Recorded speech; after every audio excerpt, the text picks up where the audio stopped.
eternal attraction here in this castle where slavery thrives. Your mastery, my delight. Pain is my pleasure tonight.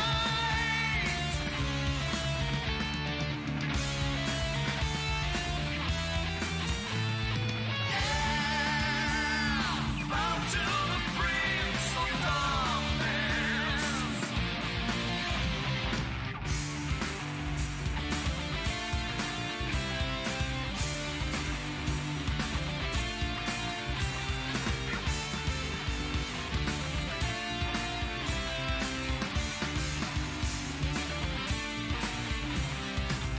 Now we reach to the end of our playing.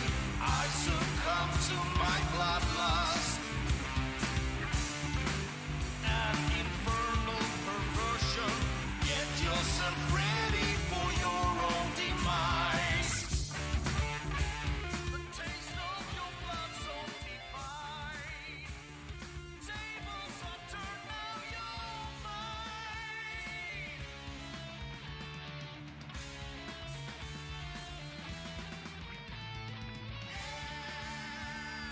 Bow to the Prince of Darkness. Nothing can save you.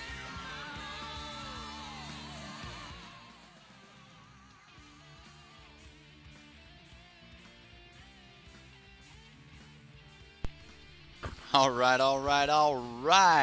Welcome to Sideboardmtg. My name's Eric, and it's time for Subscriber Sunday. Not just any Subscriber Sunday. This is our once a month. We do a theme Subscriber Sunday, and the theme for this week or this month is cycling. So we've got a bunch of different cycling decks here. We're going to be playing around with.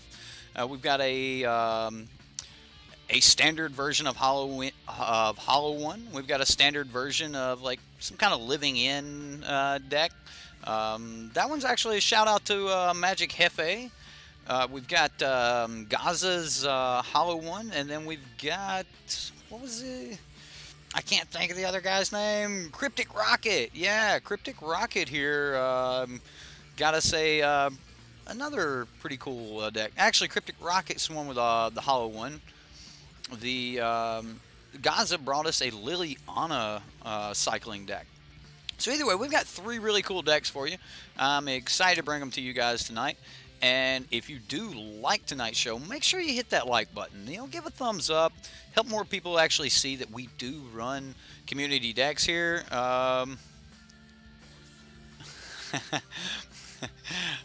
You do have to, we do run community decks here, and I would like for more people to be able to see that. So I definitely want to throw that out there that, you know, we do run Subscriber Sunday decks. So if you want to get your deck in on our Subscriber Sunday, you need to get over to the Reddit, post your deck, give some feedback on decks. If nothing else, give some votes on decks to help other people get their decks played, or to give yourself a little bit of control over what we play. Subscriber Sunday is kind of all about that. You guys get the control, you guys get the build, you guys get to do a lot of cool stuff here, and I get the most fun out of it. I get to play your guys' decks. So if you guys want to have that kind of fun, you want to play any of these decks, even if you don't have the cards for them, manatraders has got you covered. So if you want to sign up for manatraders, there's a link in the description box below. And here, let me get this off. There's a link in the description box below, and in the description box you'll see a coupon code. And if you use that coupon code, the coupon code is Sideboardmtg15. If you'll use that coupon code, it'll save you 15% on your first 4 months. It's pretty good. Hard to argue with saving money, especially when Magic is so expensive anyway. So let me get this chat pulled up for everybody here. SD, that's right, smash that like button. Did everyone have a good Easter? I had a great Easter. So I had a good Easter. I got to hang out with my family, and you know, we cooked a good dinner, and we had ham and mashed potatoes, macaroni and cheese, and you know, all of the good things that one would expect from an Easter feast. I don't know if we should be feasting on Easter or not, but maybe we should be fasting on Easter. I don't know. But my family has always just took it as an excuse to have a lot of food, you know. So I hope you guys got all fat and happy like me. I bet I've gained 0 pounds. I wish I could gain weight. No. My wife is in there cursing me right now. Did you guys have a good Easter? Let's look at chat. We got a bunch of people here in chat, all happy. Man, we've got emojis everywhere. If you want those emojis, you can actually get those by helping support the stream. There's a sponsor button here on YouTube Live, and if you hit that sponsor button, you'll get the emojis, and you'll get your nice little Sideboard MTG logo beside your name, the cool little green name, so you stick out a little bit more there, like SD and Magic Jefe here. Let's get some shout-outs. Jeffrey, I heard, like, you said you did pretty good with your mono blue pirates deck. What changes did you make there, sir? And if we had anything to do with it, the stream, then that tickles me to death, man. Like, I hope that I hope that you just crushed people and was like, that's right, that's right. I had an entire community look at this deck and just crushed you guys with it. But if not, I hope at least our advice was beneficial to you there. Ham equals good time. Oh man, we had this nice spiral cut honey ham and everything. I think my mom went a little bit more crazy over it than anybody else did. My mom was like, "Oh my God, ham!" So you know what I'm having for breakfast the next couple mornings. For those of you that don't eat ham, I understand, but my family does. So why not my Jeskai Hollow one? I did not see it, Ambrose. I did not see your Jeskai Hollow one. I did not. I'm sorry. Suave Los. Is it Los Suave? All the ham. All of the ham. That's right. You'll be a patron after this stream. Been enjoying the videos. Well, man, that's awesome. Thanks, David. I appreciate that. And do remember, if you do sign up for the Patreon games, or you sign up to become a patron, it'll be the beginning of the month before your charge. So it'll actually be next month before your patronage takes effect. But if we have an open spot, I always try to get the new patrons in that open spot. You can ask Jeffrey here. I think he become a patron like midway through last month. We still played his deck, so if I've got an open spot, I'll get you guys in, whether just for the pledge. Either way, you did not. Oh, what? Man, there's so much chat going on, Ambrose. We got, let me get some shout-outs here. I got to talking about Jeffrey's deck. Man, I was so happy that he actually took down his F&M with it. We got David, Ambrose, Aiden. Is that Aiden? Aiden Schuer? Is that how you say your last name, Schuer? I probably butchered that, didn't I? Jeffrey, Riff Raff, James Carr, Luke Bendel. Man, names are always so hard. I don't even try Ambrose's last name. Beauclair? Ambrose Beauclair? Man, I know I butchered that one. Nelson, what's up, sir? Is that a different David? Maybe, I don't know. Unstoppable Rob. Sir, you just keep on going. If you're unstoppable, you just keep going. What else we got here? Ramo, what's up, Ramo? You on a bike? You're rolling out, aren't you, Ramo? Yeah, I don't. For some reason, I can just see like some lady chasing you on a bike. I don't know. Either way, yes, SD. We had a great Easter, man. Great Easter. Sushi Mushi, what's up, dude? Tasty brews. Well, the guys have brought them to you guys tonight. MTG, what's up, MTG? Rush, of course, Rush is here. Now, since I've gotten all the way back up to Brandon Hall and Rush, I think I need to go ahead and mention next month's theme.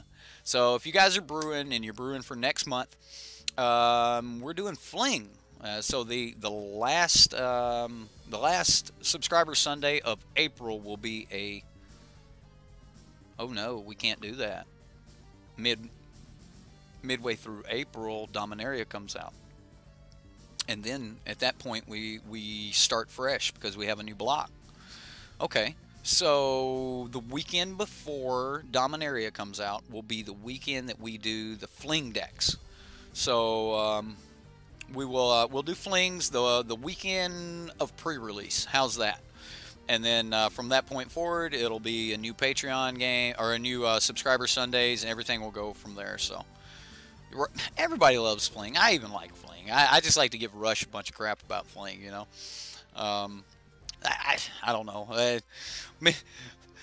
I kind of feel like Rush is a personal friend at this point, and I like to jab him in the ribs every now and then, give him a little one, you know. He gets me back though. He does. He'll show up in coffee time and he'll give me a hard time. But either way, if you guys do decide to become patrons, you know, we've got coffee time, we've got you know, the Patreon games. I've got some content for you guys. So I know those that are not patrons, you don't ever see the coffee time, but Tuesdays and Thursdays we do a coffee time show, and it's not always playing Magic. Matter of fact, most of the time it's not actually playing Magic. It's more of you know, a bunch of guys, or if we could get some ladies in, then we basically pull up a private chat. It's an unlisted stream that only the patrons can get into.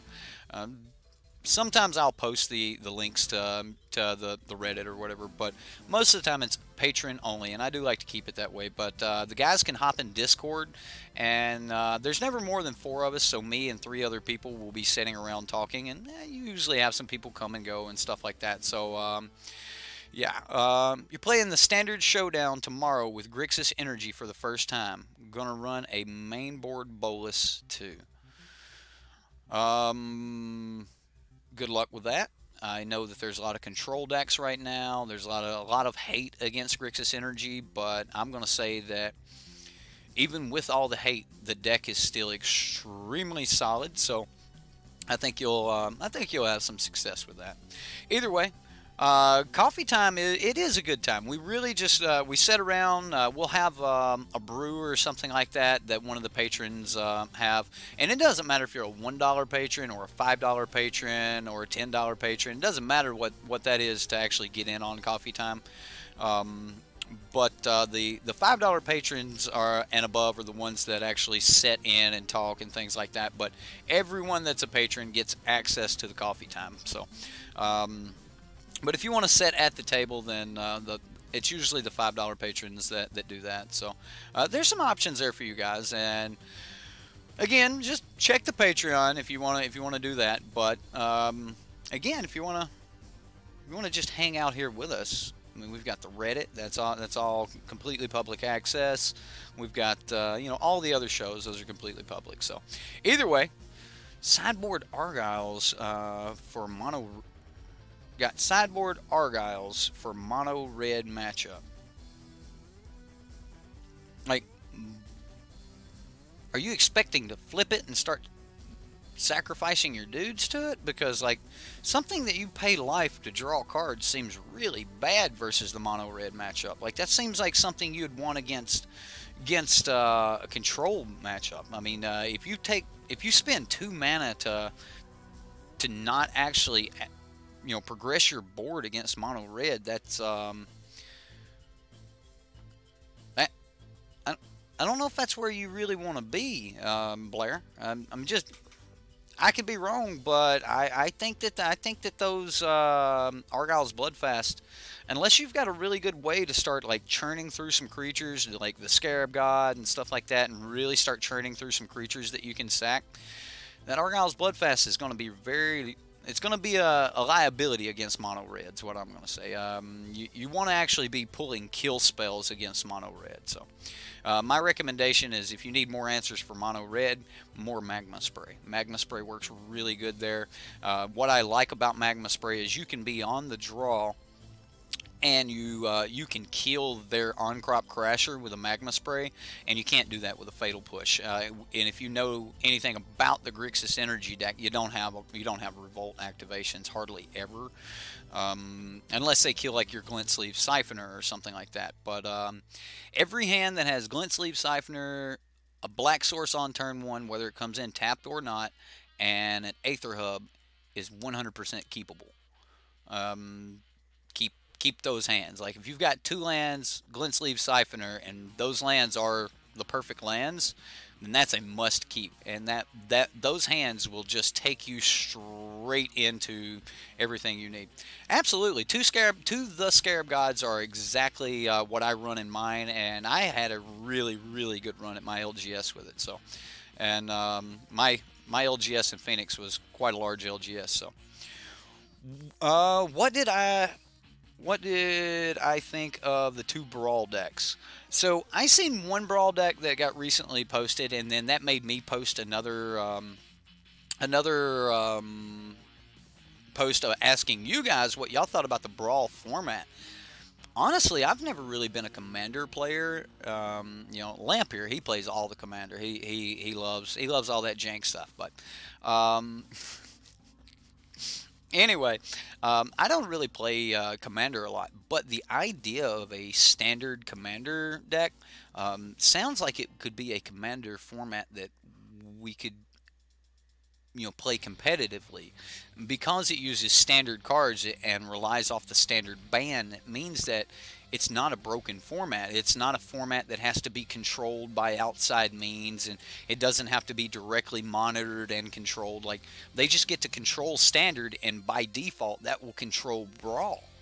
So, I think that that's actually a really good, good platform or a good format for us, and I'm excited about it. I can't wait to actually see Brawl start, like, you know, popping up on Arena and things like that. By the way, I opened Val earned our first vault on Arena. It looks like Arena does reset on Sundays, so you'll always start your new week with you know, all of your quests and everything. That's not bad. So it looks like, you know, resetting on Sunday. That seemed pretty good. So at least it does reset on a day that people would be off work and get to play. And that was one of my worries. And so if you've got Arena and you haven't played today, make sure you get on Arena and you know, finish your quest. Get you a couple extra packs. When we open the vault, you get 3 wild cards, and then we got a mythic, a rare, and an uncommon. We got some pretty good pulls out of that, and it was a lot of fun. The wild cards coming out of the vault was more what I was excited about than anything. So many cards in each set never see standard play, so Brawl should help with that. I think so. I mean, it's going to make those cards that are just under, you know, what is standard play, because standard's a spike world, you know. All of those people who are spikes, and I'm kind of a spike myself on certain aspects, but I ride somewhere between a Johnny and a spike. I love to play jank, but I know that jank has to be well grounded. Barry Drake, sir, thank you for Easter dinner. I'll leave it at that. You want a cycling deck with Drakehaven? There are a ton of cycling decks with Drakehaven. It's called Blue-White Drakehaven, or Blue-White Cycling. I was surprised nobody submitted a New Perspectives deck. And since nobody submitted the New Perspectives deck, it looks like I get to play with that one. So, yeah, New Perspectives seems like a lot of fun. Barry, thank you very much, sir. Blue-White is a good build for Drake, Chris. Absolutely, it sure is. Decking Ruined Standard. Net decking? Let's not talk bad about net decking, alright? Like, you're watching me on the internet, right? Alright, we'll leave it at that, yeah. Alright, anyway, yep. I mean, net decking, yeah, it does ruin standard, but it also it punches us brewers in the rib. You know, it's like a rush, just getting in there and getting you in the ribs. And net decking does that for us. It's like, okay, if 40% of the format net decks, then we know exactly what we got to build against. So Yeah, net decking is kind of important. Well, that's one of the things I like the most about the information that was released on the last banning. You know, we got all of the information on just how many people were playing Teamer Energy, and it was 40% of the meta. 40% was just solid net deckers, just all the way through. So that gave us some information that 40% of the people who play Magic will just pick up, you know, the latest net deck and go from there. All right, guys. I think I've talked enough. I think it's time to actually start talking about Magic the Gathering and these decks here in front of us. What do you guys think, huh? Would you say net decking is fine? It's about how you play. Does Anointed Procession work with Drakehaven? Yes. If you cycle to get a Drake, you will receive 2 Drakes instead. So, yes, it does work very well with Drakehaven. You know what else actually works with Drakehaven? A lot of people don't know. Champion Wits. You get to discard Jeffrey, sir. Hey, can we get some golden nuts for Jeffrey here? Our new sponsor and the new stream boss for this stream.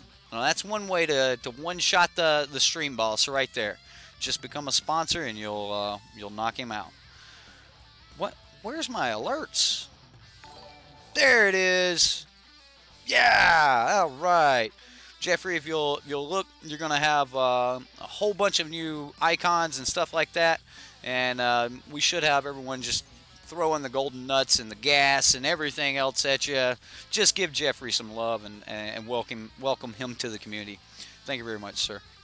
And I am very happy that you took down your local LGS with your deck.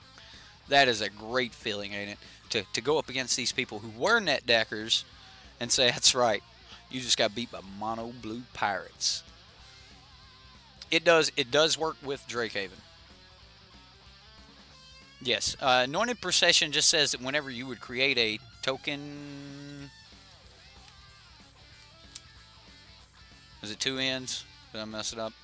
Alright, so if an effect would create 1 or more tokens under your control, it creates twice that many of those tokens instead. So you would pay 1 mana, get 2 tokens. Absolutely, man. Hey, right on. Welcome, welcome, welcome.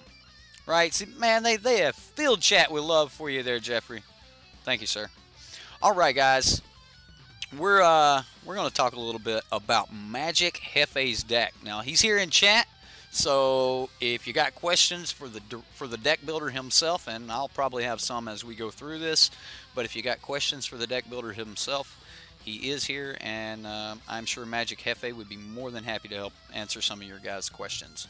By the way, Jefe is also a streamer himself. He streams Pauper mostly, but he does stream other decks and game or formats. So. I mean, his stream's still kind of new, so if you guys decide you want to jump over there at Magic, don't throw me under the bus like that. Well, all right, so I'm not throwing you under the bus. We're throwing you behind it, and we're going to drag you down the road, all right? But anyway, don't throw me under the bus. All right.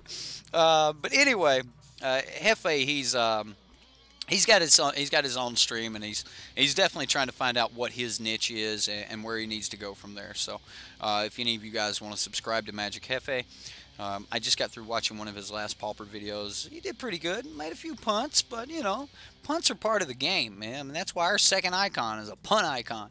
But either way, I hope you guys give Jefe a little bit of love over there. Either way, let's talk about Jefe's deck. So we've got a Vile Manifestation deck. First off, it is a Grixis cycling deck.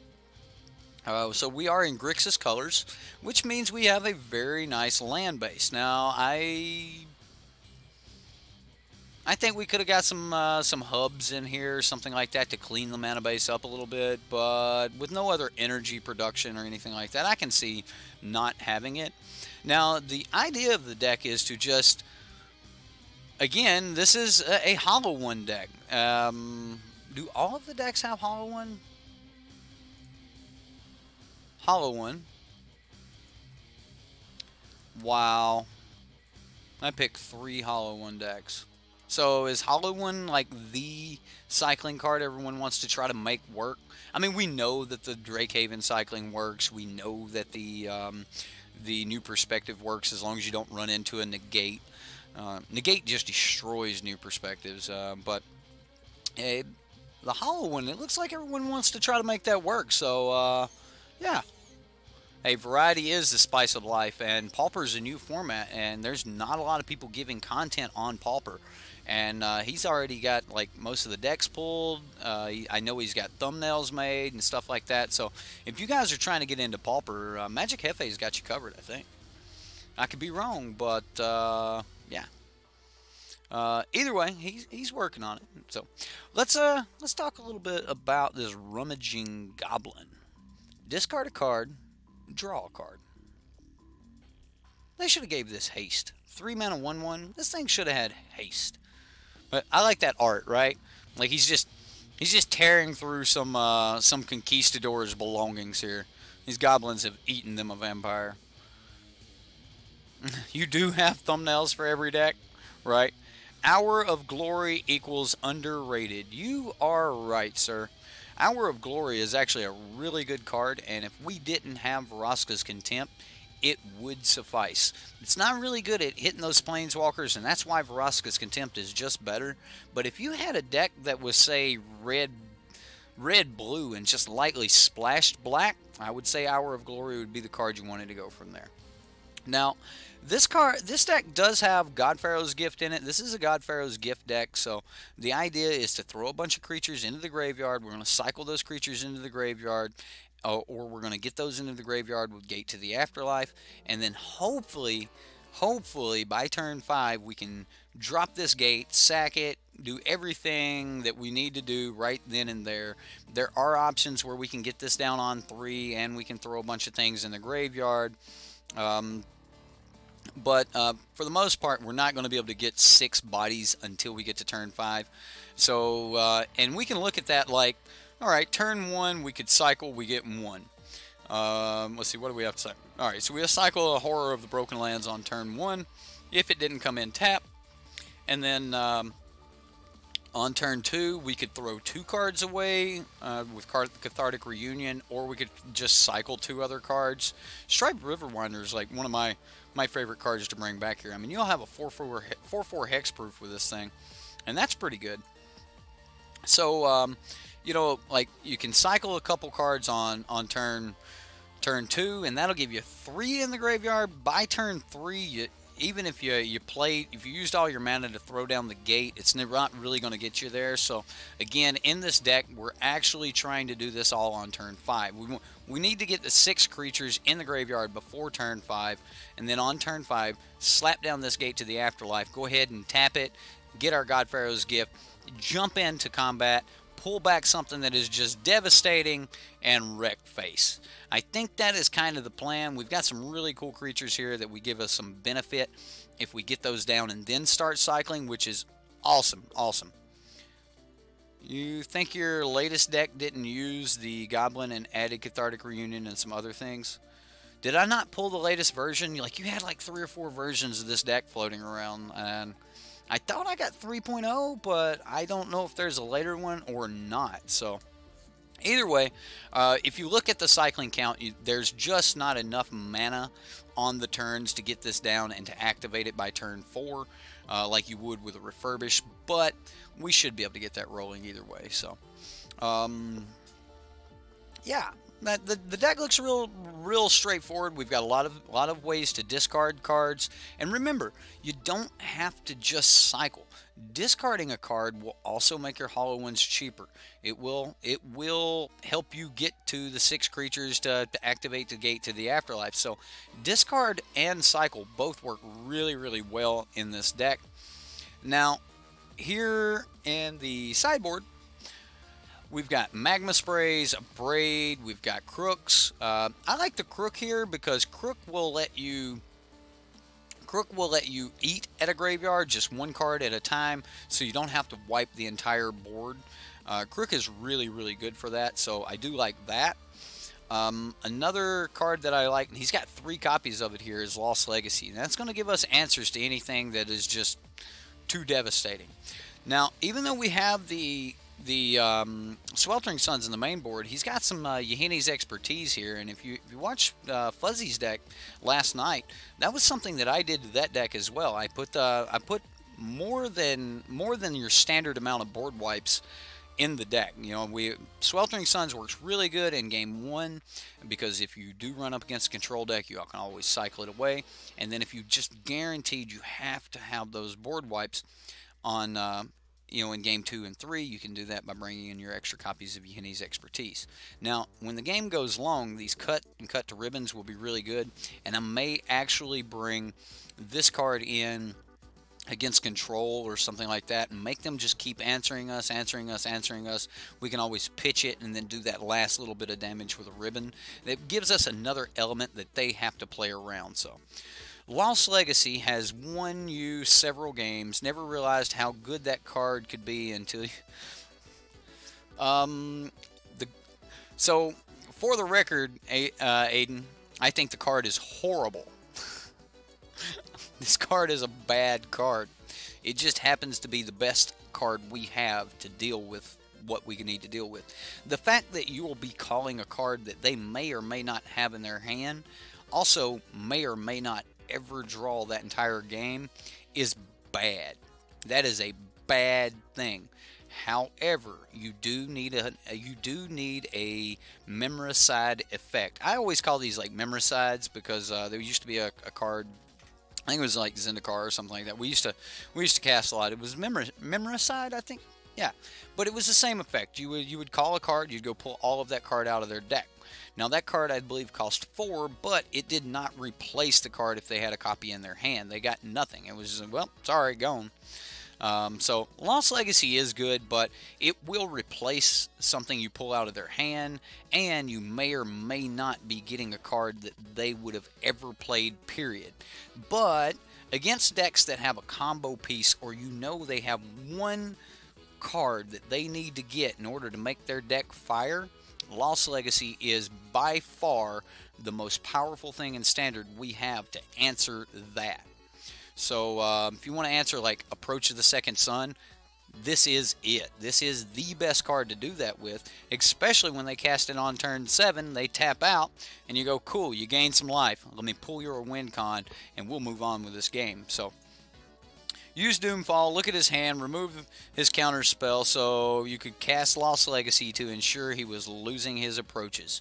Absolutely. Now, against Approach, I think it is probably one of the best cards that you'll ever play against. Like, it is great against a deck like Approach, against a deck like New Perspectives. Something that needs a key piece in their deck to be able to fire off. Lost Legacy is terrific for that. So you do get to look at their hand. I mean, there's some good aspects of it, but look, guys, I get it. There are some really good aspects. You get to look at their hand, you get information, you get all of that. But remember, you are spending one of your cards to deal with a card that they may never pull. So you are using one of your cards to deal with something they will not pull, and if they did happen to pull it, you will replace that. It is anti-advantage when what is it? Negative card advantage. So remember that. Like, I'm not trying to say Lost Legacy is just, you know, don't play it. We do need to play it. We have to play it. And if you're in black, you're going to need those answers.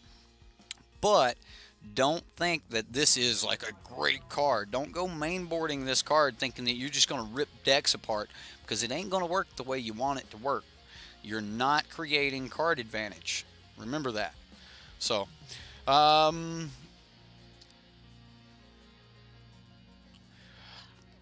sideboard in your green-black deck that has no counters. Absolutely. A deck that didn't have counter spells, by all means run it. And I just wanted to make sure that was clear. I'm not dogging the card. I'm just saying that the effect of pulling a card they may or may not ever get, and you lose a card for it, yet they do not lose any card. They just lost a part of their deck that better be a part of their deck they needed to kill you with. So That's why Lost Legacy is good, but that's why it's also bad. It's only good in those situations. And I think that for that, Suave Lost has it 100%. It is a sideboard card. So, I have tried to play Lost Legacy decks where you could play this main, and I tell you, if Rich pops in here, he's gonna ring me. He's gonna he's gonna wring my neck for that, because me and him have went round for round about Lost Legacy and Solemnity. But again, you know, it's that type of deck. So we've got the deck pulled up. We've talked enough about this deck. I like talking to you guys. He's here. Oh, I would have done better not knowing you heard all that, Rich. Yeah. It does. It removes the outs. It does. It does. But again, I don't want to, you know, dog on the card too much, but I do think that the card is niche.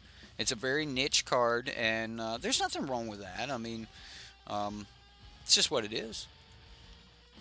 And if your opponent is an approach deck, then it is the perfect niche card. So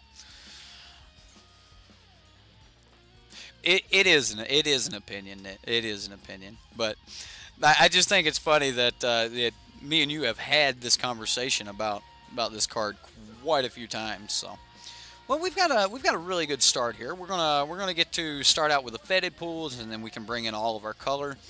And we'll be able to turn 3 Champion of Wits. We'll be throwing these islands away on turn 2. I'm going to keep this hand, and we'll go from here. I would like to have some more creatures to be pitching, but this is fine.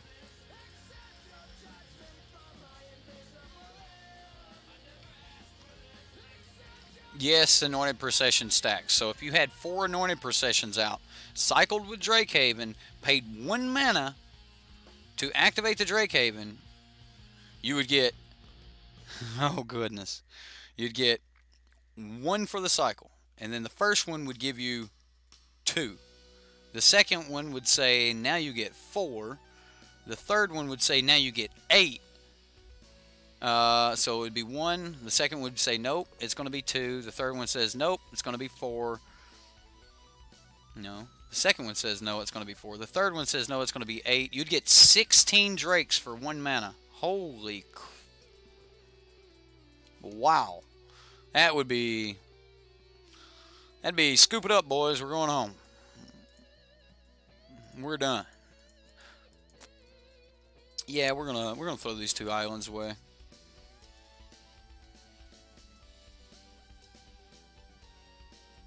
Cool.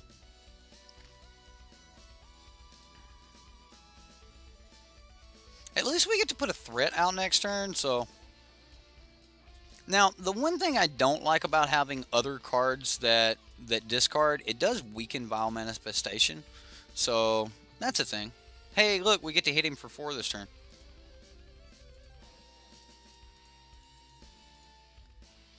So what are we throwing away here? Champion of Wits, land? I don't know. Let's look and see what we draw first. Yes, we would love to use that ability.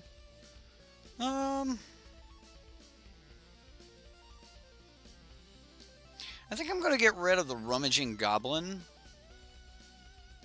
and Dragon Skull Summit. There we go.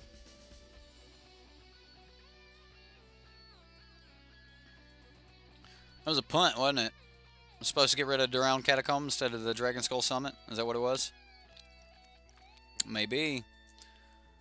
Master of the Stash. Well, Serenity... Thank you for that. I appreciate that. Serenity Gaming. Are you do you stream? Do you have a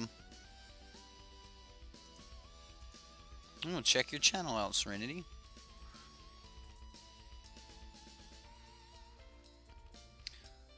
Wow, okay. For Honor? Okay, you play For Honor, Minecraft, Forza. Cool. Cool, dude.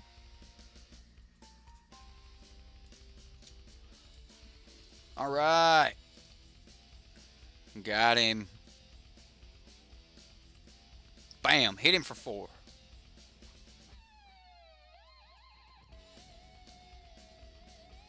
I think this is a great tempo card.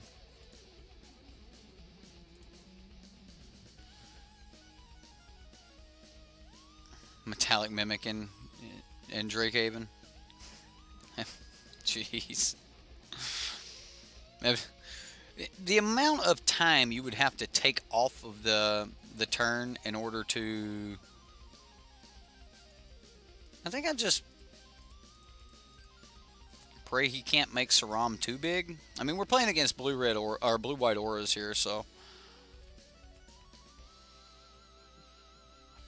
Ooh, that's gonna be good.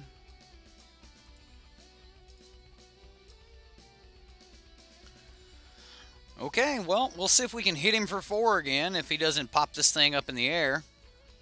I'm a little worried about him popping this up in the air. I didn't play a land, did I? I didn't play a land, did I? Oh, goodness. Oh, my goodness. I waited to draw the mountain to see if I could get an untapped source and just didn't play a land.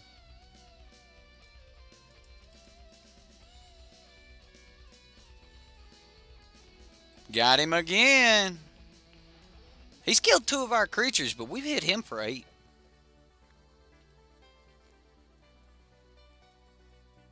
Okay. So yeah, my punt did not cost us. Is that a Gideon? Oh no. Not Gideon.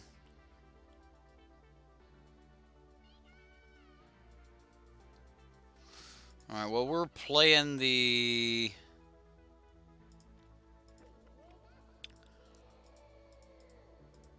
Yeah, we would have had 5 mana here, so I would have been able to play Vile Manifestation. So the punt's going to cost us just a little bit. But we're definitely dealing the damage. He's at 8.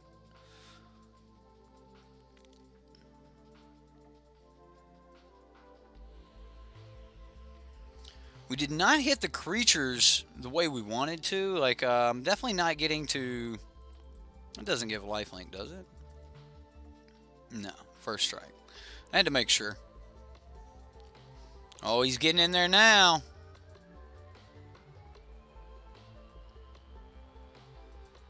Yeah, he's going to hit us for 8 here. He's going to start trying to catch up real quick.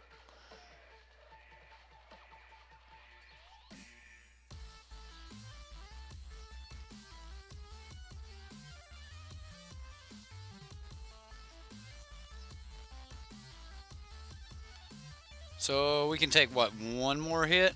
Oh, man, ain't that great.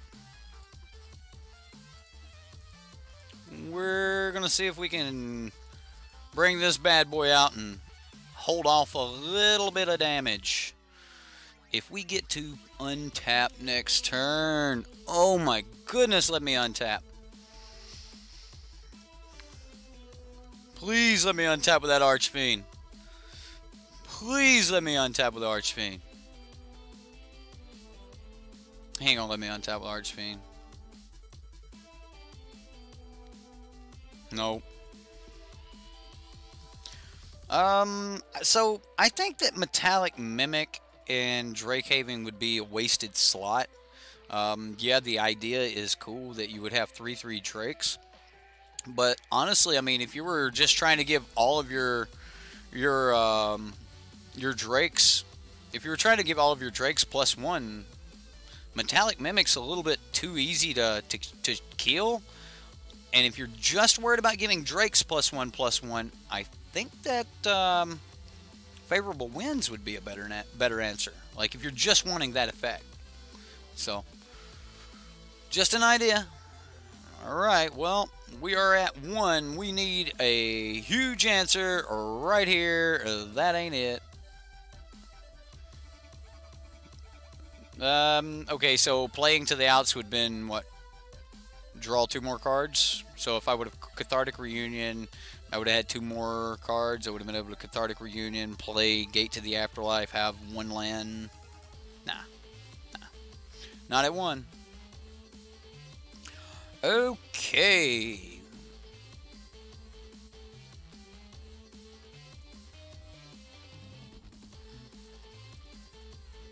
I think that's like all I want to do here.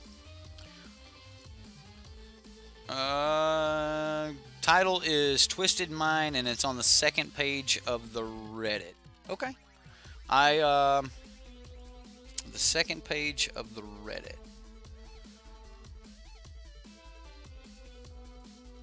I will pull it up. I'm pulling up the second page right now.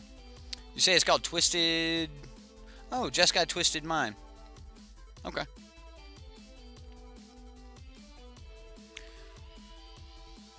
So, I think the only thing I really want against this deck is more board wipe. I mean, if he's gonna go wide and stuff like that, I think we'll be fine. So, let's take a look. Let's just run this back. This deck actually goes a lot wider than a lot of people would expect out of, you know, an Auras deck. So, I did make a punt there, but I don't think the punt would have saved us. I guess we try to get out our gate to the afterlife, or do we need, we can cycle on turn 2.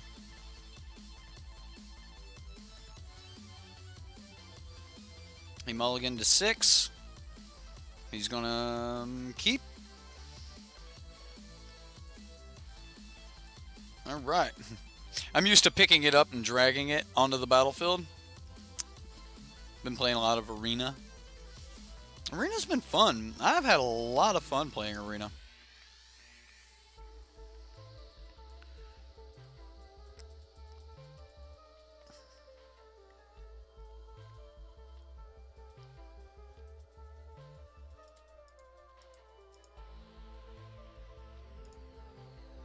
Now, the reason I cycle the Riverwinder first is because, worst case scenario, I would like to actually play the Curator of Mysteries. I do need the second blue source here.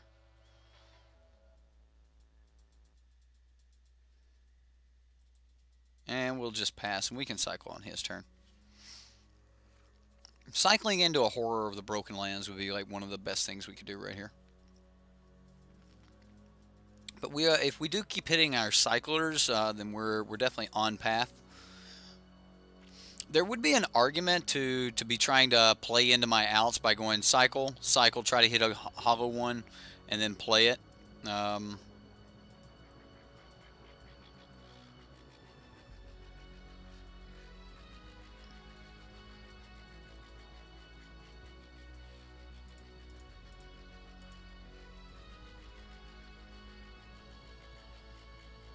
Alright, I don't think I'm going to cycle this last one. Slippery Scoundrel. Well, this is not your normal Auras deck.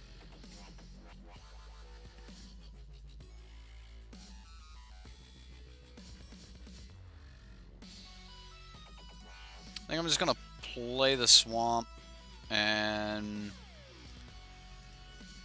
just physically cast the Curator of Mysteries. Yes, we do lose a card there. Like, there might be the better argument to go cycle, but I just don't think that the cycling count in this deck is actually high enough to make that happen. But wow, you got Faithful Showdown in your Hollow One deck. Flame Blade of Depth, Hieroglyphic Illumination, Faithful Showdown, Farm to Market, Enigma Drake, Chart a Course, Censor, Cathartic Reunion, Cast Out. Alright. I mean, looks pretty good. We got Leave the Chance.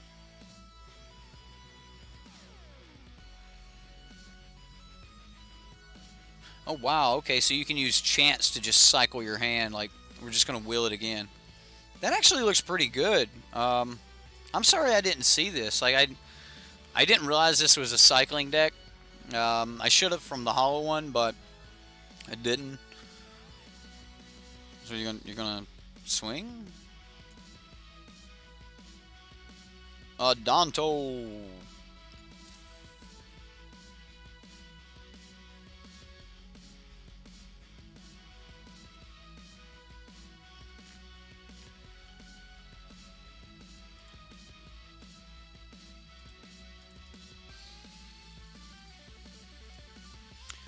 I think Archfiend's just going to be terrific here. And I think I'm getting in.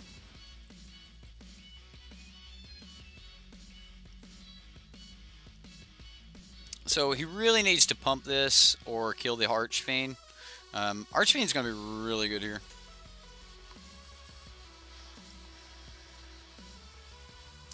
Oh.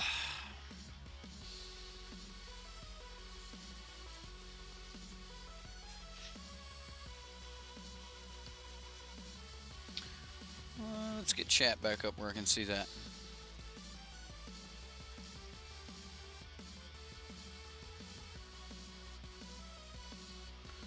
So I'm actually thinking next turn I'm cycling Hollow One and Canyon Slough.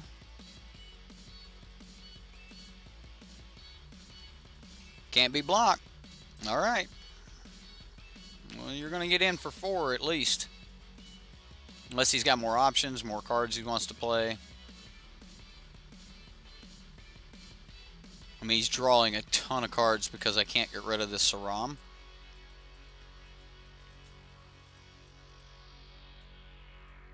I think he's giving up on all of his other cards. Like, I think he's giving up on the Saram, giving up on a Danto.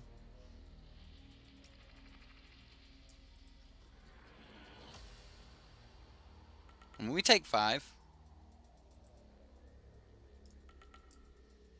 He draws another card. He's at 6 cards in hand, which is terrific for him. So we're going to spend 4 mana and not necessarily wipe his board, but we're going to do some good things. This is a really good card to put Curious Obsession on. I mean, you know it's going to stick around. It's going to be safe. I mean, I get that he's using the card and it looks pretty good. Oh yeah, we needed another red source.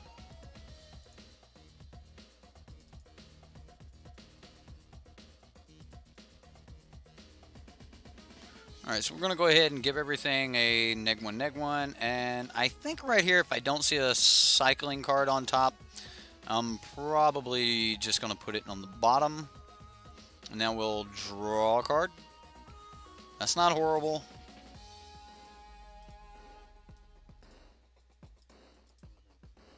And we're going to do it again.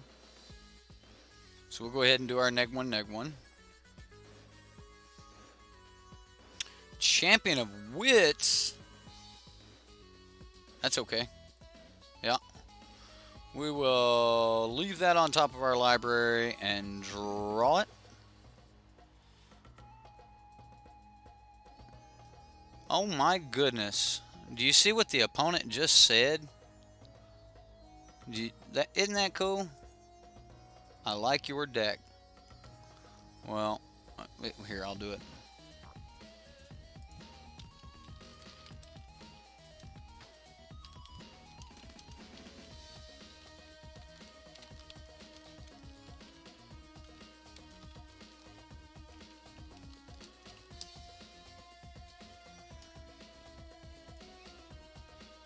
All right.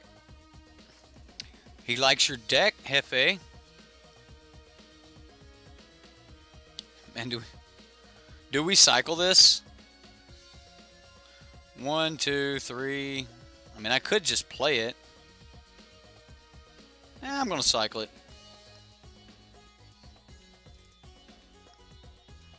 What do we got on top? I mean, I could have played it, but I think we can win off of what we currently have. And putting more cards in the graveyard just seems great to me. I mean, bringing a Foul Manifestation back as a 4/4 is not exactly, like, it's not exactly a bad thing. You know, it still gets the +1/+1 for each card in the graveyard. Oh my goodness. Sure, we'll put that on top. Oh my goodness. Like, next turn we...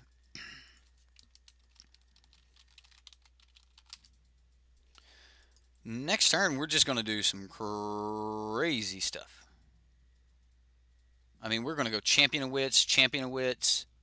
So, Either way, more cards for gate and GPG is good. Absolutely. I was thinking like, okay, we cycle it, we're at 4, and then next turn we can.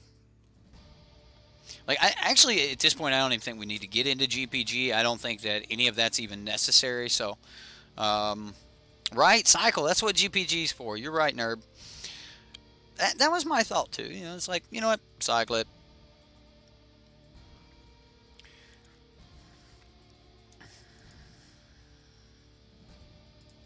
Well, let's punch him.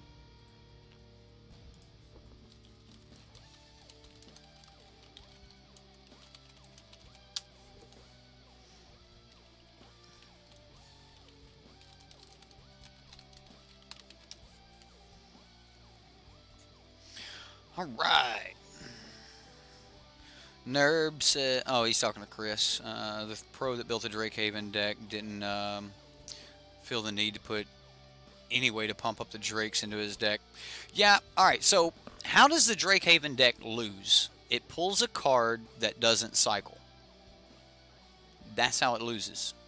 You have to force them to cycle until their hand is full of nothing but cyclers, or if you force them to actually play their cycler instead of actually being able to cycle it, that's how you beat a Drakehaven deck. So when it comes to building your cycling or your Drakehaven deck, when it comes to building that, the one thing you need to really think about is, if this card doesn't cycle, I better have a really good reason for putting it in the deck. It better be something like I can't even think.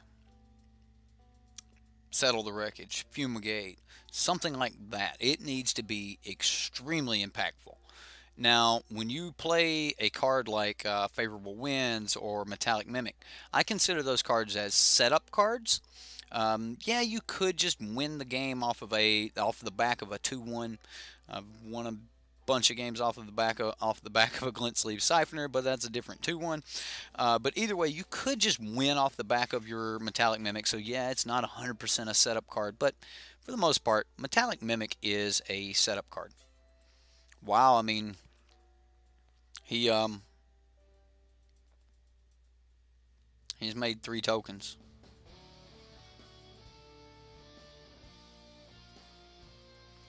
Oh, that's right, for the Horde. That's right. You became the new wrench. Well, Jan took a break for a little while and wasn't around, and you know, Jan's a big supporter of the community, but Jan took a break, so we are going to. Oh man, oh. Wait a minute. Let's cancel this. What other options do we have? Can we go Gate to the Afterlife? All right, so we need to do what, 2 here? So like anything works.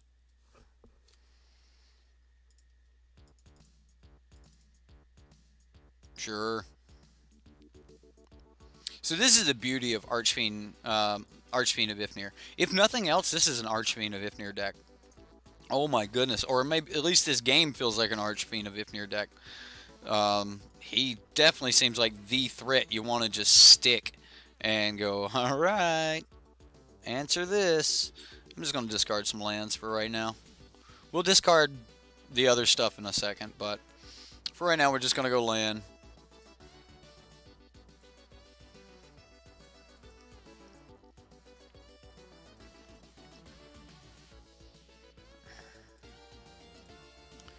Put it on the bottom. Oh, I probably should have actually kept it on top, right?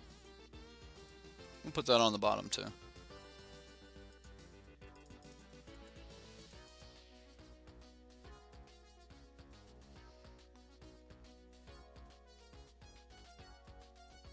And he scoops it up. Okay, well, I don't think there's anything else we need to do here. Just, you know, go from here.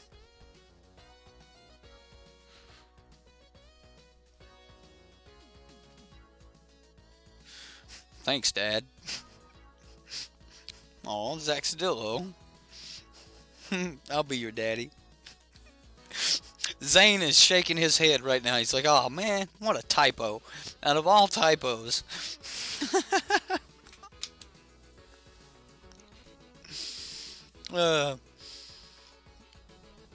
In the Drake Haven, does it need non... In a Drake Haven deck, does it need non-counter spells? Or, wait a minute, does it need non-cycle counter spells?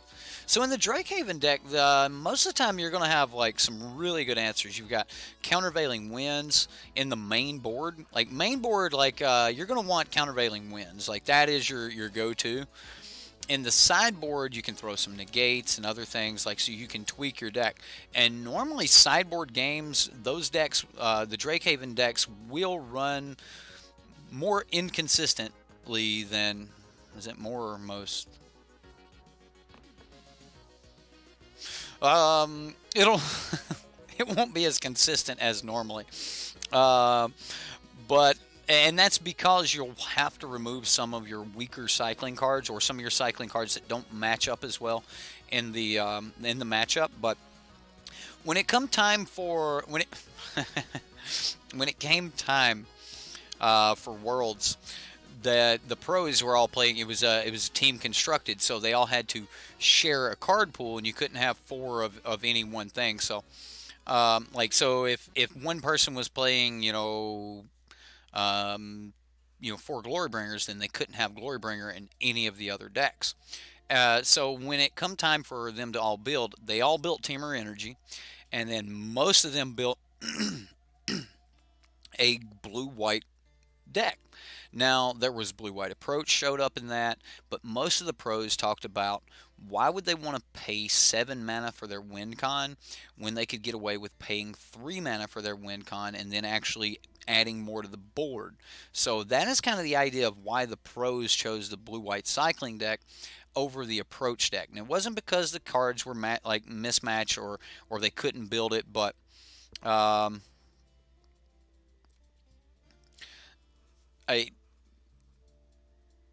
either way, that's. Can we keep this hand? Can we just like manifestation, start cycling? I think we're gonna have to get Gate down early, but if we do get to 5 mana and get to our Archfiend of Ifnir, like this will be a good hand. I'm a little worried about holding the God Pharaoh's Gift in hand, but I also know that there's ways we could cycle and get rid of it, so this might be a little bit different of a hand. So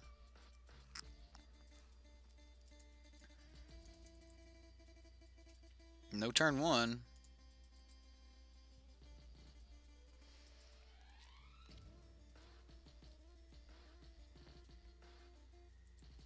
Danto. Yeah, I am going to play a Vile Manifestation this turn then.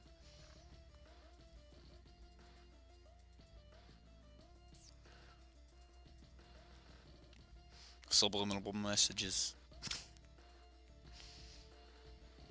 Right, we can cycle into land. We'll be alright. We'll just cycle into it.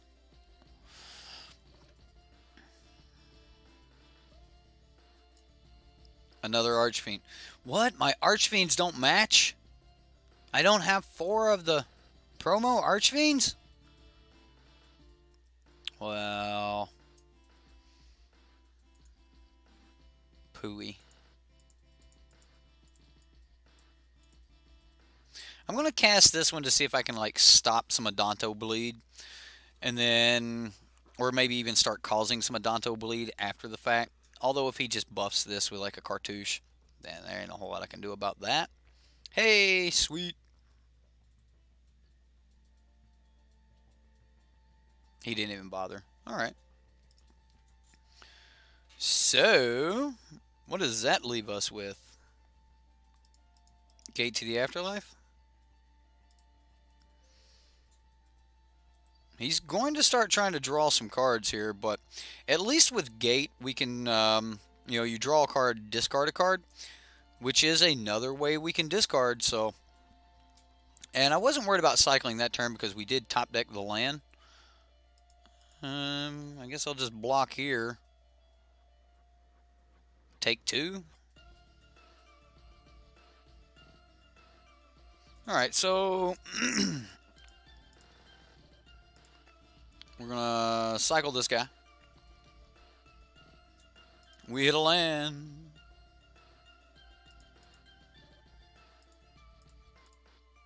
I'm gonna cycle this guy. We hit our 5th land. Man, another 1-mana cycler would have been nice. I think we just passed though. Again, we're gonna be kind of holding up here.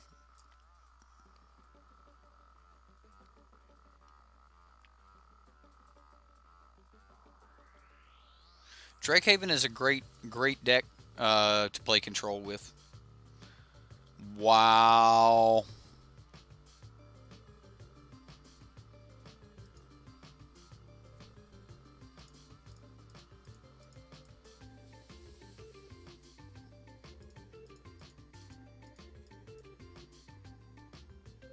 Well, do I want the promo? Like, all right, Golden Nut if we play the promo. Punt if we play the normal one. So Golden Nut for this one, punt for this. What, SD's already on Golden Nut? What? He's like, no, just you hit his expertise that thing.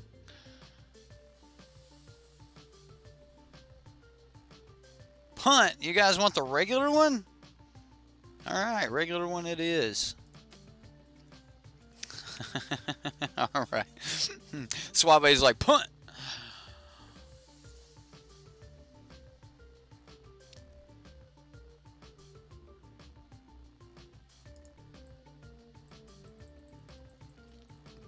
At this point, I think I'm willing to take anything he throws at me here. I mean, he goes land, cast out. Yeah, all right, cool.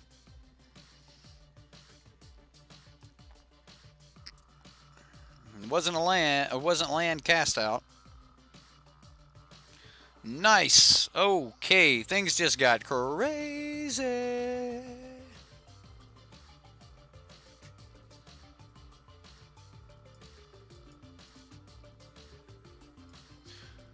So what I'm doing here is I'm going to cast Cathartic Reunion.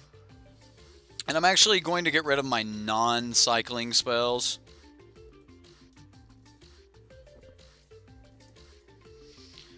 So, yeah. Jeffrey, you post your punt emoji. Jeffrey's new to that, alright? He just got started playing with his punt emojis. There it is. There it is, Jeffrey. All right. Much love for you, man. Much love.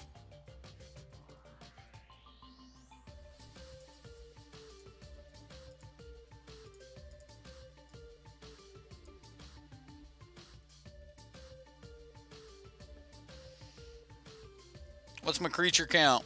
1, 2, 3.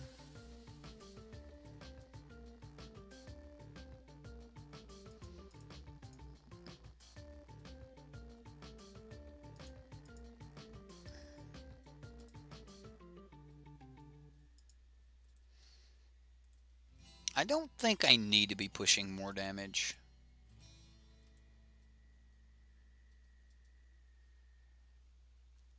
Do I? I actually think I want to keep these cycles up for whatever he plays next turn. Like, I can do it on his turn.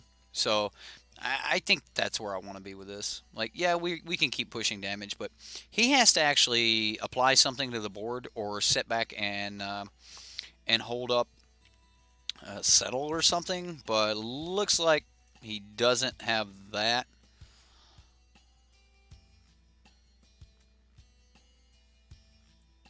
So he cast a Saram.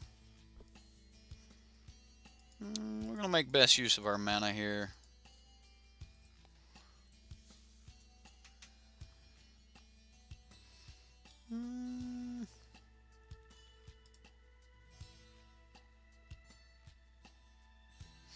One, 2, 3, 4, 5, 6.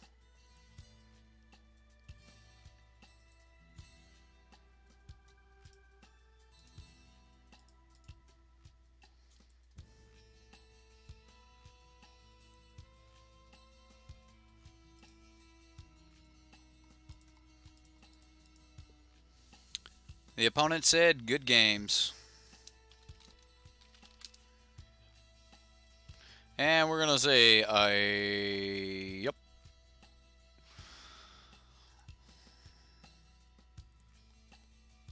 What do we want? Vial? Our Vial manifestation is a 9/4.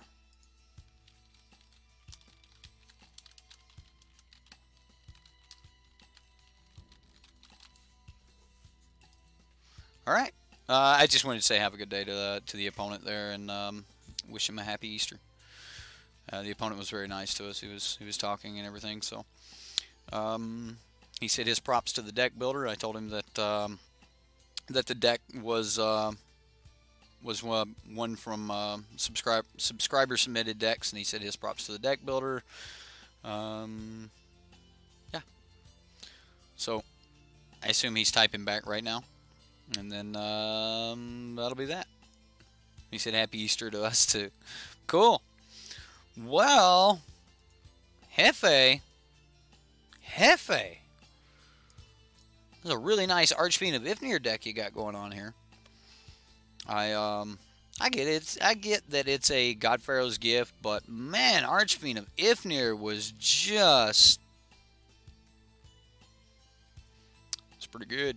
Like, this is the best Archfiend deck I've played so far. So, right?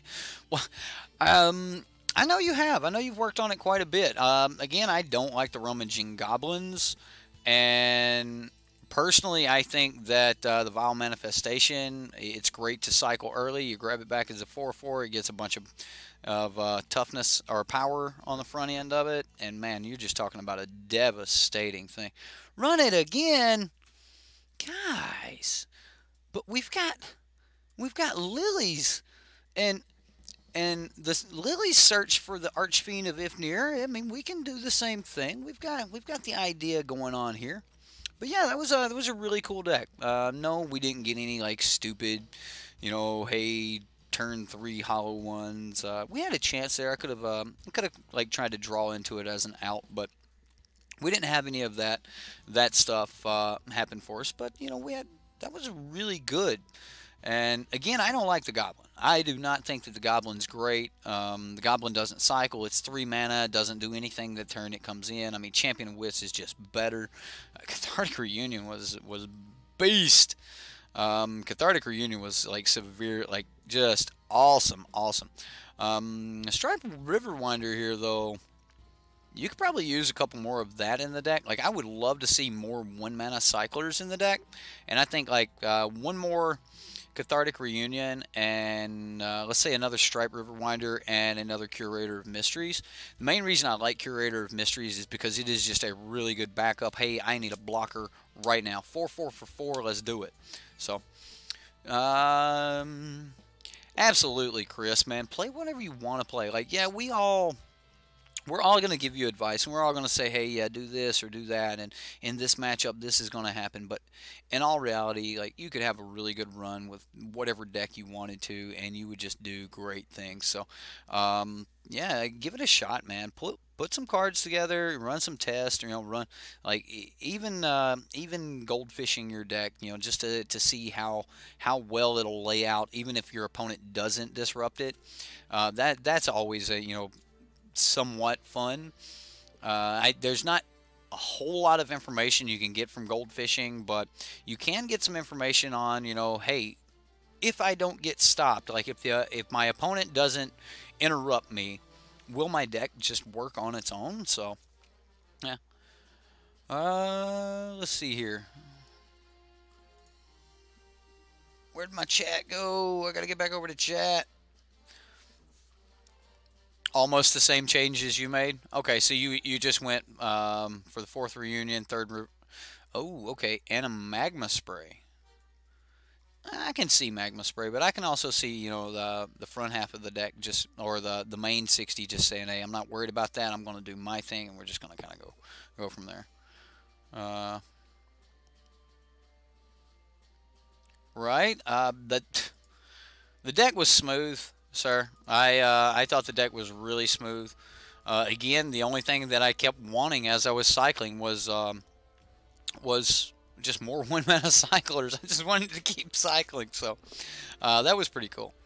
Next here, we've got Liliana's Search for Ifnir. 3 copies of Search for Azcanta. We've got 3 copies of Liliana, and she should find him because there are 4 copies of the Archfiend of Ifnir. And I only have 3 promos. Breaks my heart. It's just a little sad about that. Anyway, the idea of the deck looks really sound. We're doing some of the same things that was done earlier. However, we're not using God Pharaoh's Gift in this. Oh, guys, if I start burping on stream, it has been Easter. The amount of food that has been put into this body, it's probably not right. It's probably not right. Zaxadillo trying to put people on fog. He is. He's trying to put people on fog. Ruthless Sniper. Whenever you cycle or discard a card, you may pay 1. If you do, put a -1/1 counter on target creature. This could be interesting. I hope I get to play with the Sniper just a little bit. I think the art on this one's a little bit risque. I get that it's a guy, but the face looks very feminine. And yeah, the art on this card looks like it's weird to me. Fog is a card. Fog is a card that fogs. Fog cards say things like this. Blinding Fog, prevent all damage that would be dealt to creatures or to you. Well, this one's actually pretty cool. Prevent all damage that would be dealt to creatures this turn. Creatures you control gain hexproof until end of turn. Would be a good answer against a damage removal board wipe. Do you have that in here? Do you have Faith of the Devoted? Faith of the Devoted is actually a really good card. I mean, I can see a Faith of the Devoted deck. Look at this. We've got a copy of Drakehaven snuck in here. Now, Chris, if you do run Drakehaven, make sure you have at least 1 copy of Abandoned Sarcophagus. You don't want a bunch because it's not something that you're going to get, multiple value out of having multiples. And make sure you read and know exactly how this card works. But Abandoned Sarcophagus, great card. This was like Deb's preview card for Hour of Devastation or something like that. But Abandoned Sarcophagus, really cool card and a 100% necessary for those cycling decks. Think of every card you have cycled the entire game is all of a sudden in your hand. That is what this card does. Like in certain aspects, this is almost like draw 5, draw 10. Now, yes, that means that if you are considering that draw 5 or draw 10, that your opponent can like sacrifice the graveyards or get rid of the graveyards. When am I playing it? I'm giving it a full night, Zaxadillo. This week I will be playing your Fog deck. I am giving it a full night. We're going to be playing 3 games with this. I have heard so much about Zaxadillo's Fog. We're trying to put people on Fog. So we're going to play it. We're going to see. If it's what I can think of, we're going to play a league with it. I will play a league with your Fog deck. So we're going to see.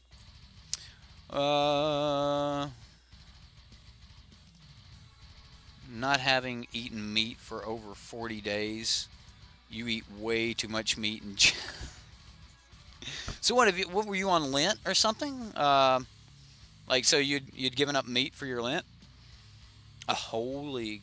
I don't know. I mean, if I lose the first 3 games, we ain't playing a whole league. The stream froze. I'm showing that I am still cam froze. What? How did it? Wow, the cam did freeze. Cam.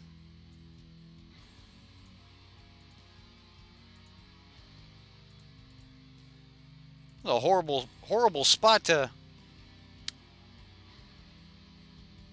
Are we back? Huh? Can you do it, Lampy? No, I can't make him jiggle his eyes. All right. I guess I could. I mean, we could just be like, but they're not really googly, huh? No, that don't work. That don't work. Either way, we got the idea to this deck. It's a control deck. We've got, you know, Drakehaven. We've got Anointed or Abandoned Sarcophagus. We've got all of those aspects of Drakehaven. I don't like the fact that Search for Azcanta doesn't give us any value. I mean, we're just pitching it from the top of our library into our graveyard. But the value of Search for Azcanta in the first place, being able to throw cards into our graveyard or be able to pull up non-creature spells and put those into our hand. Remember, one of our ways to recur our creatures is a non-creature spell. Now, I'm an absolute huge fan of Liliana. Anyone who has watched my content for any period of time knows just how much I like Liliana. So definitely SD, shout to you on playing Liliana for me. By the way, if you guys check all the different links in the description box, you will see that SD actually put his own medium on the end of his. So you know, if you're watching this particular video and you really liked this deck that we're about to play and you want to check that out, you'll be actually helping SD get a little bit closer to his own free subscription of manatraders, and you can get a medium and put on your link the same way. And even if you don't want to pay for manatraders, if you can help bring enough people to manatraders, you don't have to pay for manatraders, and you don't have to be sponsored to get that. You don't have to be sponsored to be putting your tag on the end of a link. So Magic Jefe, same thing for you, sir. Make sure you're putting your medium at the end of a link. So yeah, make sure you do that. This way it'll help you guys actually build to get to the point where you don't have to pay for manatraders either. Either. Man, it's going to be a great stream. Man. You know what? We're just going to get into this. We get the idea. We're cycling. We're countering. We're controlling. We've got more Lost Legacy. We've got more Yahini's Expertise. This one's actually got Negate. Another copy of Ruthless Sniper. I actually bet this card's really, really good against red deck. Turn 1, you can stop Bomat Courier. I love a 2 toughness creature on turn 1 against all these red decks and things like that.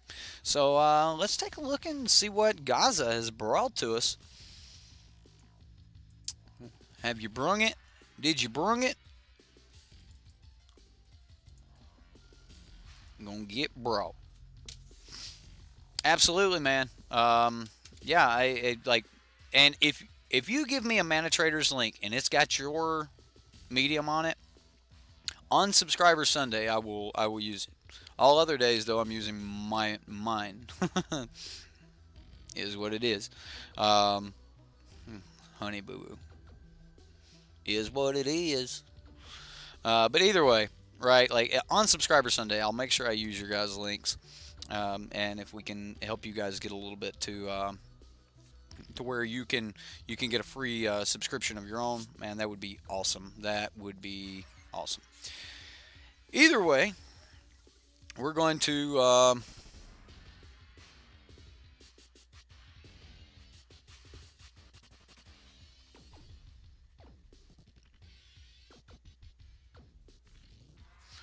what happened? Lost my volume. Alright. We're back. We got a game. Guys, I might have to turn the camera off. Something ain't working right here with my camera. I don't know why, but okay. So we've got we get the one of Drakehaven, guys. I'm gonna keep this hand. I am. I'm probably not gonna cycle until I get the Drakehaven down. Like,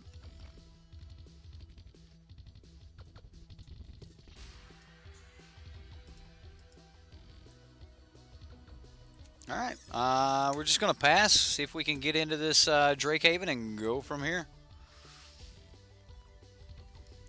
Yeah, we might actually have to turn the cam off, guys. Seems like something's going on there. Sir Slings! I'll take it. I'll take it, Lee. Old Barney. We was talking about Barney Fife today. We was playing around with a pistol, shooting some cans and stuff, and it was a little revolver, and we was calling it Barney Fife. And it's like, where's your bullet? Is it in you got your bullet in your pocket? But yeah, we was having some fun. We had a bunch of family over and stuff. So I don't see any cards that I'm actually looking for right now. Yeah, there's an argument to actually hanging on to that fetid pool and using it for cycling, but I've got cards I want to cycle for the next couple turns, so. Abandoned Sarcophagus. Yes, sir. Good card.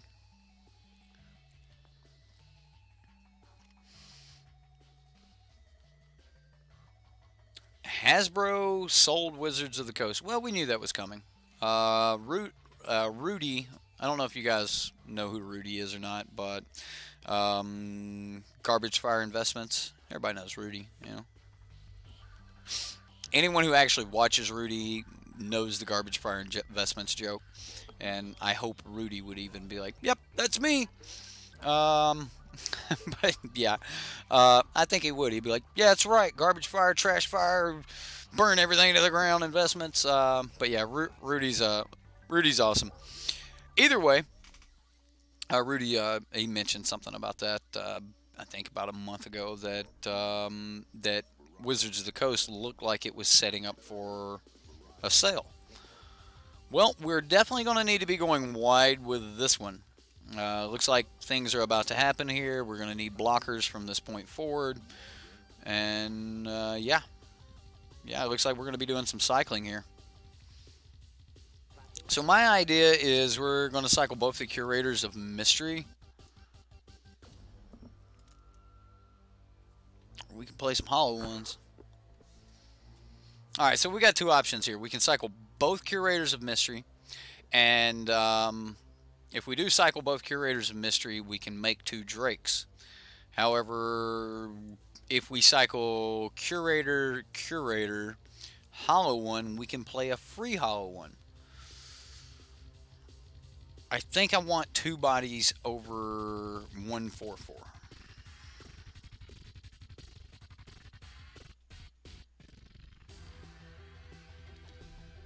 I mean, if I just wanted a 4/4... Like, if I wanted to do all of that action just to create a 4/4, I think that if I was going to try to do all of that action just to make a 4/4, I would just pay 4 mana and play a 4/4.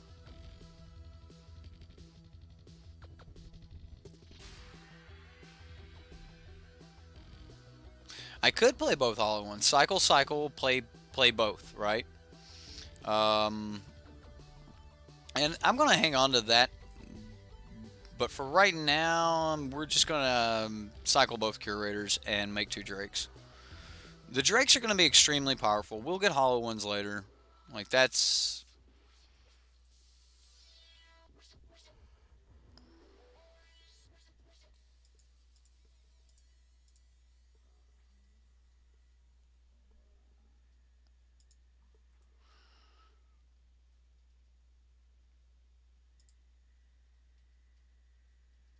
And we draw a card with cycling.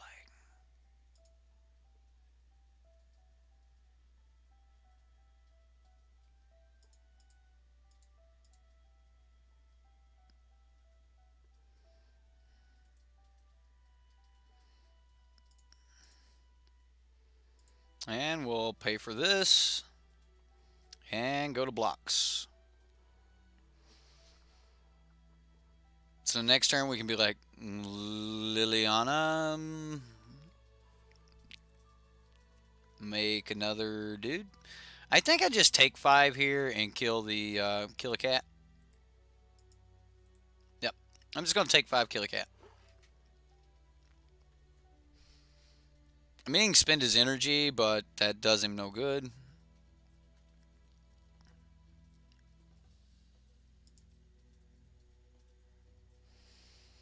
All right.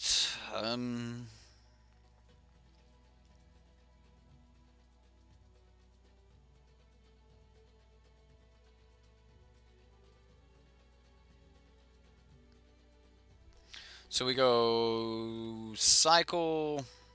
I think I'm just gonna play Lily, make a zombie, throw some other stuff in the graveyard.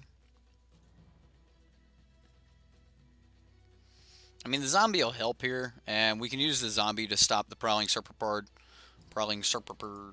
and the Pride Sovereign. Like, we can't counter his creatures because of this the Serpent Bird, but yeah, we'll just pass. Now that threw a Swamp Vraska's Contempt into the graveyard, so that didn't help us a whole lot, but I think this will be fine.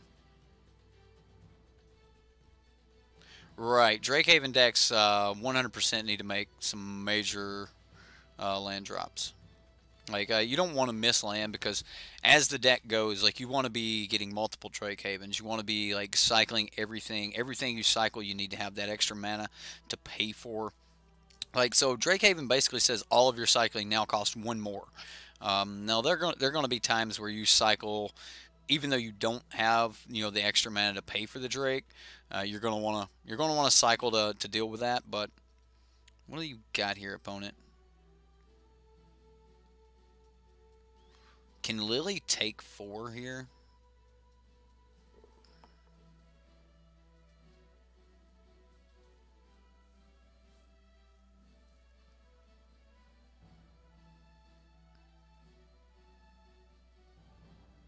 Well, he did not exert the Pride Sovereign, which makes me a little bit curious as to what he has in his hand. I really want to kill the Pride Sovereign and let Lily take 5.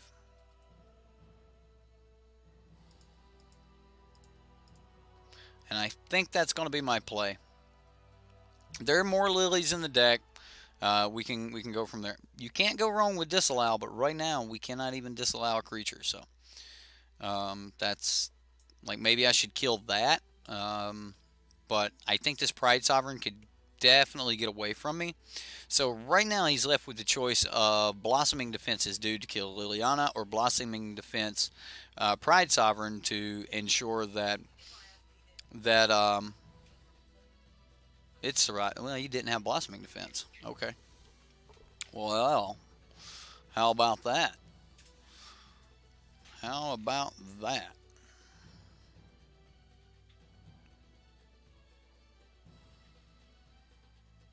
Another Pride Sovereign. Of course it's another Pride Sovereign. Well, let's go ahead and make a token and see what hits the grave. We got another Vraska's Contempt and Desert of the Mindful. So let's play our Submerged Boneyard.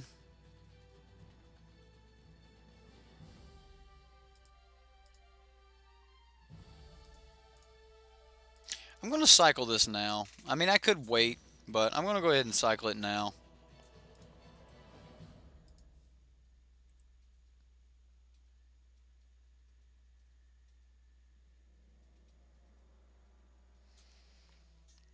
Disallow feels horrible. Like, what am I supposed to do with the disallow? Like, sit back on all my mana and counter? But I can't even counter creatures.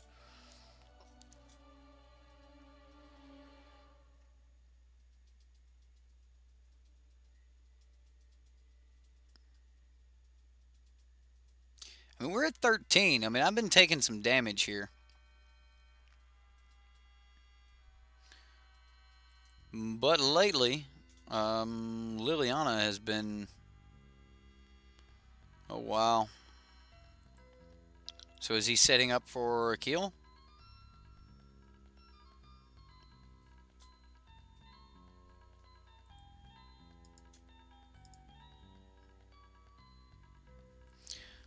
I think I'm just going to block 1.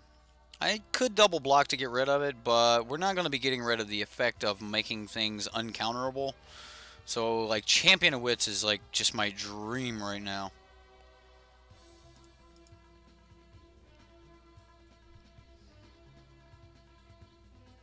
Countervailing Winds and an Essence Scattered Desert of the Mindful.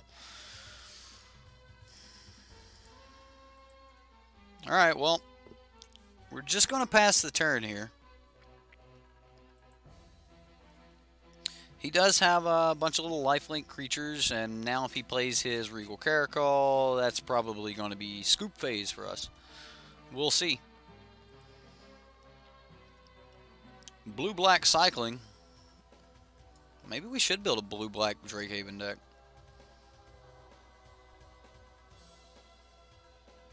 At Lily, at Lily, at Lily, at Lily, at Lily.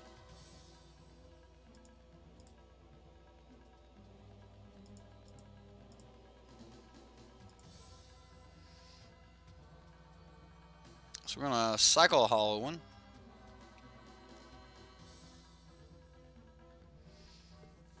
What are you casting out, dude?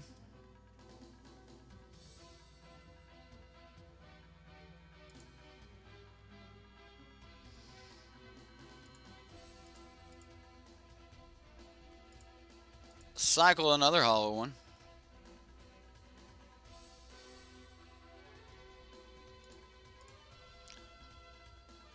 Pay for Drakehaven.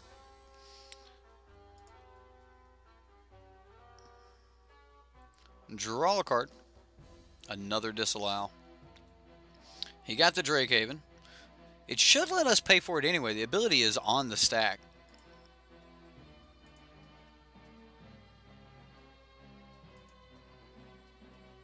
Yeah.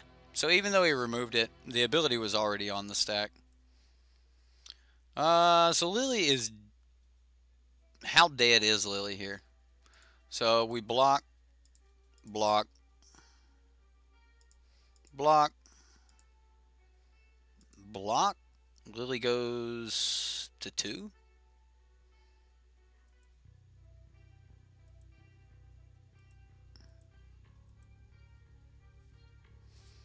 Well, that's not horrible.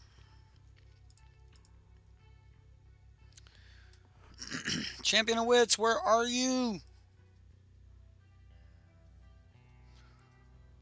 Alright, well, this cycling's not going to help us. I am going to do it, though.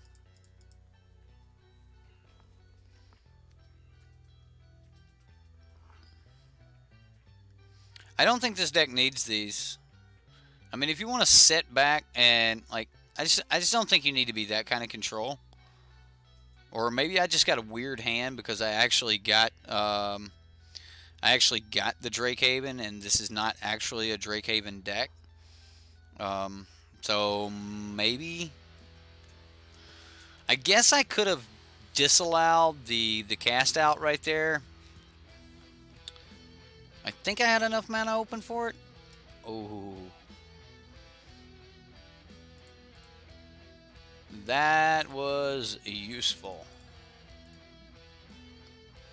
That was very useful.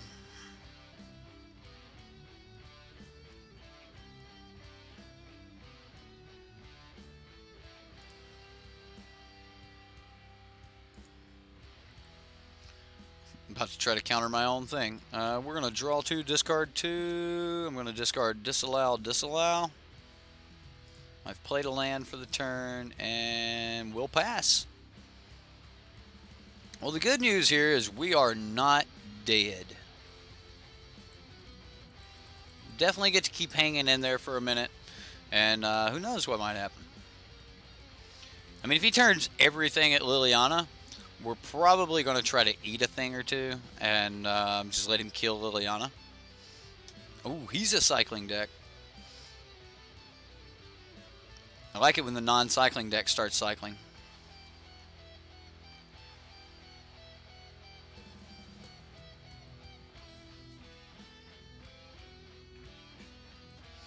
Oh no. The anointed... Ah, the adorned pouncers.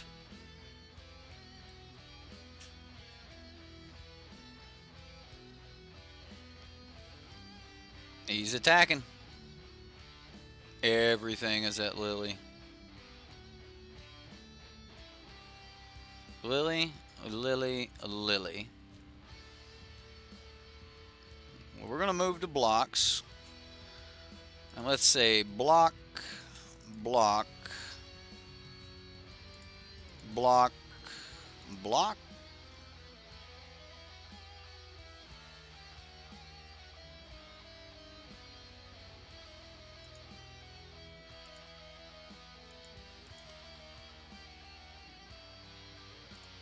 You know what?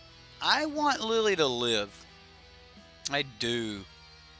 I want Lily to live.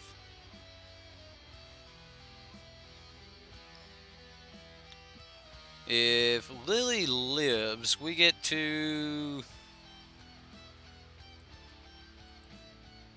bring back, like, I don't know, we can bring back Champion of Wits, discard some stuff, maybe get an Ifnir, a Champion of, or, yeah. Might be able to get an Archfiend. 1, 2, 3, 4, 5, 6, 7, 8. Yeah, let's try this.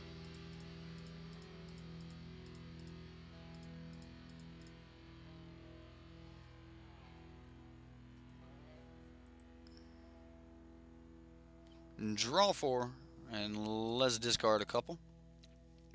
We'll search for Azcanta. You're a little late. Alright, so we need to get rid of Ifnir. Scatter is still dead. I've played the land for the turn. We're going to return Archfiend.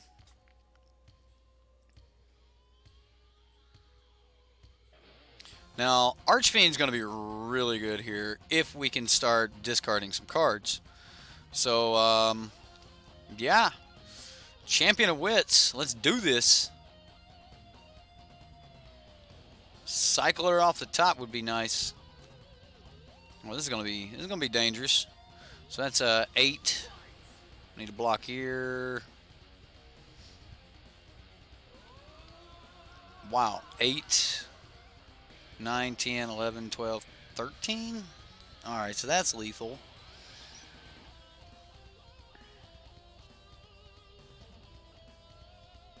It works out really bad for us. We're just dead. Just flat out dead. Okay, so I have to block the 7, of course, and then I need to block 5, and then that leaves us at what? 8, 9, 10. Leaves us at 3. All right, well, I mean, we can try for it here. Oh my goodness, that just happened. 1, 2, 3. All right, 4, 5, 6, 7, 8, 9. What can we do with 9? We can play Archfiend. We can play Champion of Wits. We can play Lily. I'm going to play Lily and then Champion of Wits. And that actually leaves me an opportunity. So we're going to go Champ to hit a 1-mana Cycler. There's not many in the deck, but if we do hit like Curator or something like that, then we're gold. So there's a Curator. So I'm going to get rid of Disallow and Archfiend of Ifnir.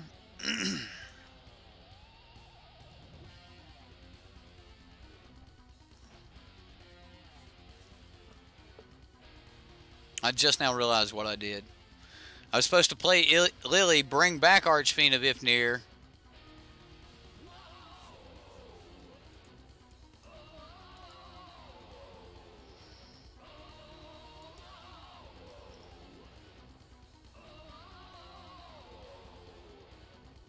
I was supposed to play Lily, bring back Archfiend of Ifnir. We would have done -3 to all of their creatures. I just punted, just bam! Yeah, that was just... I forgot that that was the step in the middle. I needed to actually use Lily's... I'm so upset at myself over that. Oh my goodness. Alright, well, we know that we need the... I'm going to take out the Vraska's Contempts. I want to just board wipe instead. Crook might not be bad. I don't think that we need...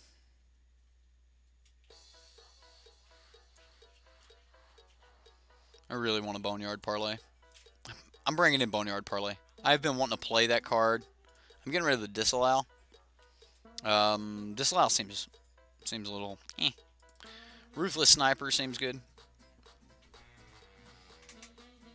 I can't believe that. I can't believe I messed that up. Oh. Like, I had it in my head, too. It's like, this is what we do to do the thing, to survive. And then I straight punted my way through it. It's okay. The deck feels good. I think we might be able to carry on.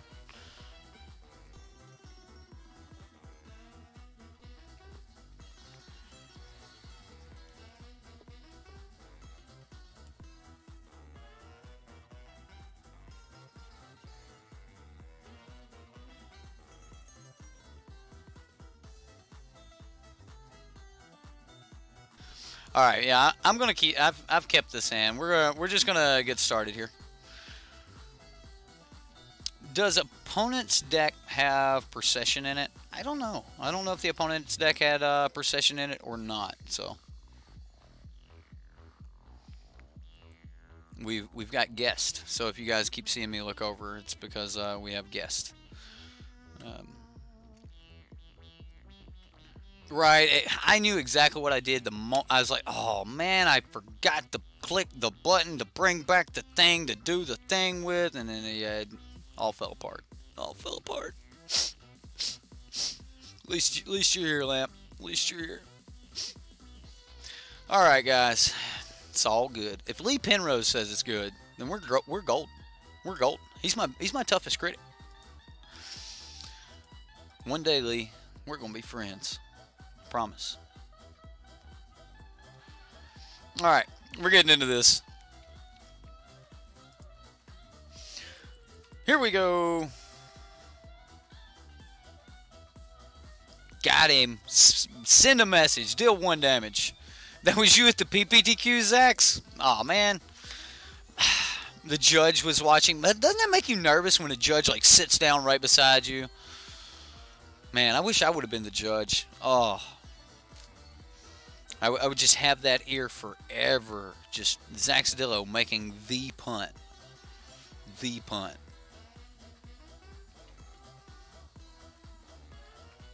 This is what they see. So, if your head goes beyond that line, you're on camera. Alright, so we've got a Lily on top. Do we keep it? Of course we keep it. Do we put it in the graveyard? No.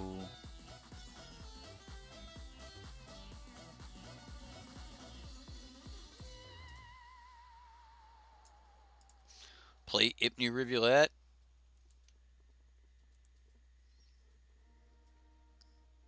And pass. Now, the reason I don't want to swing, even though I know he might block, is because if he doesn't block and he just takes the 1 point of damage, what he gets to do at that point is then he would be able to swing back at me with his Long Tusk Cub and gain 2 energy, and then start being able to pump that into the Long Tusk Cub. And then from that point, the Long Tusk Cub would actually be much bigger than the Ruthless Sniper would be able to handle. So hopefully he's gonna try to. Alright, so before blockers, I'm actually going to go ahead and cycle this to see if it'll work. Because if it doesn't work, I don't want to stick my Ruthless Sniper in front. He scooped. He scooped to the Ruthless Sniper. Wow. Ruthless Sniper. Got him! Yeah, right? That wasn't supposed to happen. Nobody's supposed to scoop to a Ruthless Sniper. What? Come on, opponent. Come on. Night, Chris. What? Chris, did you say you're going for the night? Well, fella, you have a good night. I'm missing some chat here. Later, Eric, you say good night? Well, good night, sir. I hope you have a good one. Anointed Procession with Cats is legit. Actually, it does. That sounds really good. That does. Got him. Right. All right. Well, we can play the counter game. We are a real Drakehaven deck this game. Although I'm pretty sure the opponent thinks we're a Drakehaven deck anyway. He's mulliganed to 6. We're gonna do the good thing and keep our opening 7. So we'll see what happens from there. It's a scary 1-drop. Yeah, man. Sure is.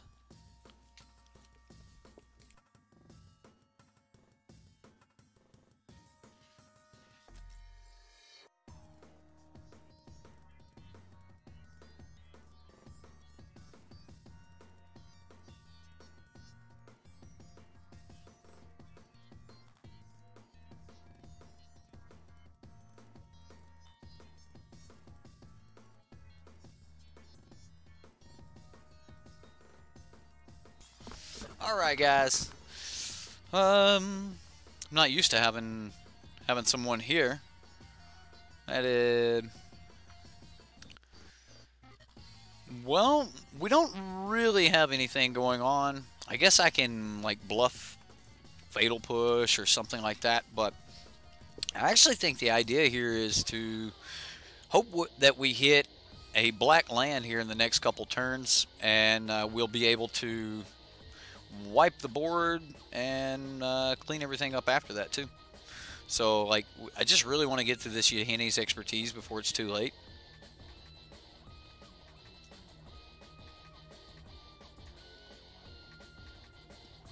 I think I'll play it. It was scary enough the first time, maybe it'll be scary again. Ruthless Sniper. I might have underestimated how good this little card is in a cycling deck.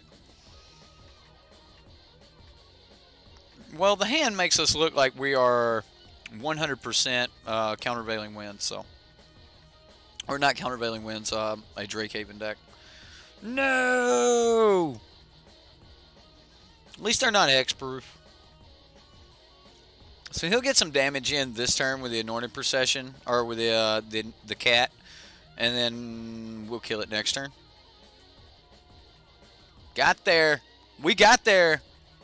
We got our swamp. That's all we needed. That's all we needed. I think we're just... I'm going to turn off the auto yields. Ruthless Sniper is going to just block and stave off some damage for us this turn, I think. Yeah, we could... Alright, so let's look at the next couple turns here. If I go the cycling route and cycle with the countervailing winds, right? So we could do that and kill, yeah, the Anointed, or the Pouncer, right?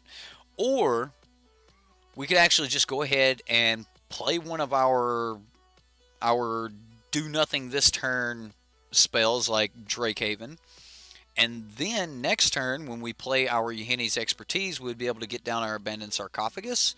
And yeah, I know Abandoned Sarcophagus early is not normally what you want to do. I get that that's not normally the main play there, because you don't want to throw things into the graveyard without cycling them.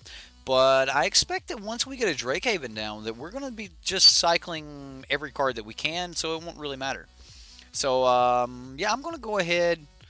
We're going to get into second main phase here, and we're just going to play Drakehaven and pass the turn. Hopefully, if he doesn't go land cast out, we should be all right, and we should be able to kind of go from here. You think you would see a Procession and a Vampire build? You know, I think the Vampire build doesn't want that, because remember, the turn that you play Procession, it doesn't actually add to the board a lot. One of the reasons that Procession does well is because in the decks that it's played in, it's normally played with... And we're probably just going to stop the 4 damage from the Prowling Serpapard. I love saying Serpapard.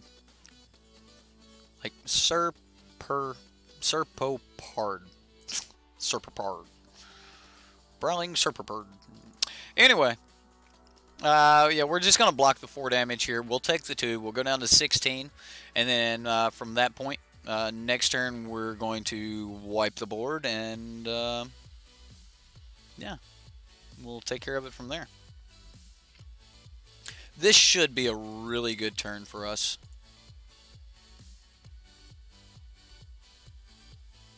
He loves us. You know he loves us. And we'll go ahead and get our Abandoned Sarcophagus down for free. Again, yeah, it's not exactly the play you want to make unless you know you're going to be doing some cycling. But we know we're cycling. We know at this point we are cycling.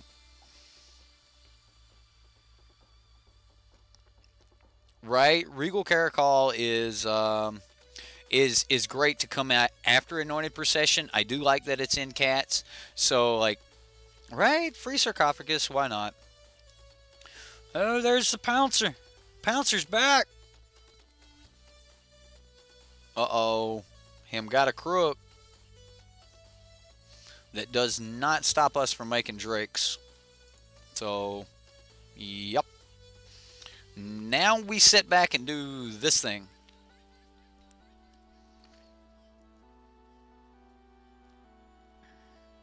If I had one more land, I could counter, or I could cycle, then counter. That would be good. I mean, I see how disallow could be good to stop, like, you know, adorned pouncers and things like that, but I'm hoping that we're going to be able to get ahead of this here. I don't like the fact that we don't have any, like, true board wipe, but I'll take it. He's putting it in there.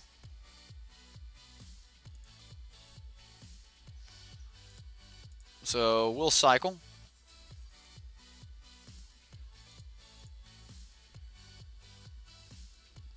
And make a Drake.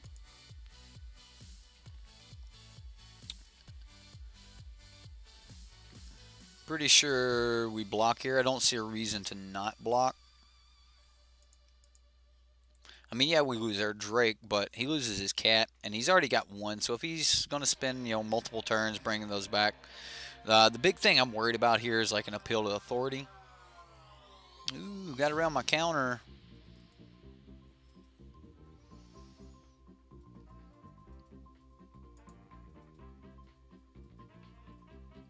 I actually really like Liliana here.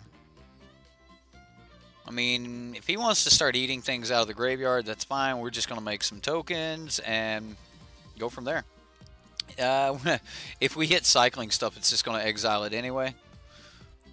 So we hit Drowned Catacombs and a Search for Azcanta. So we are on our way.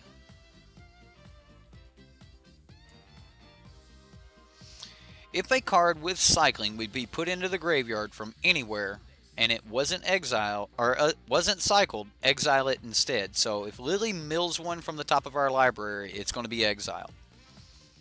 Wow, all right. So he calls cats and he has another big dude. He gets to keep up. Ooh, he's going to go ahead and tap the...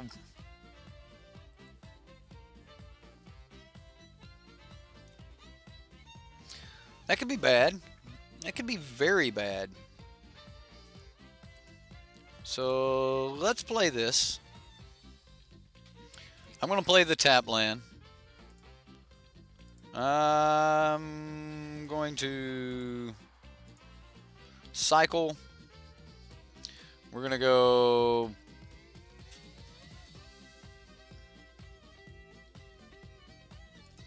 Neg one counter on a cat.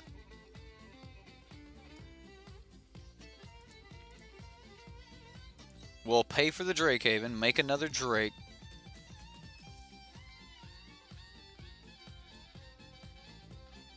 We'll pay one for the Sniper's ability. We get another Liliana. We'll make yet another... Gotta...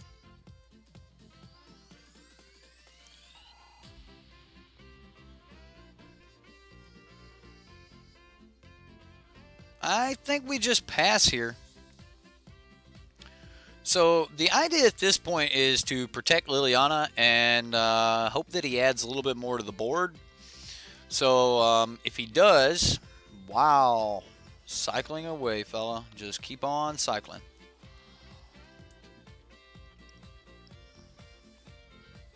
I forgot to play a land. I did not. I played the Submerged Boneyard that turn.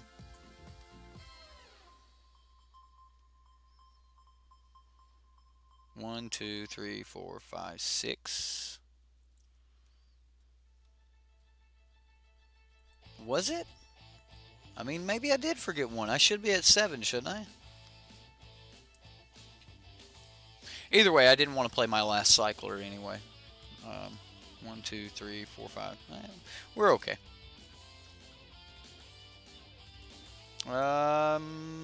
So let's try to block here.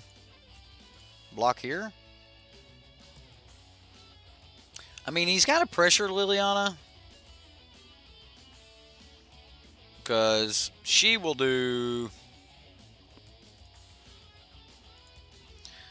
Yes, I am playing Archfiend.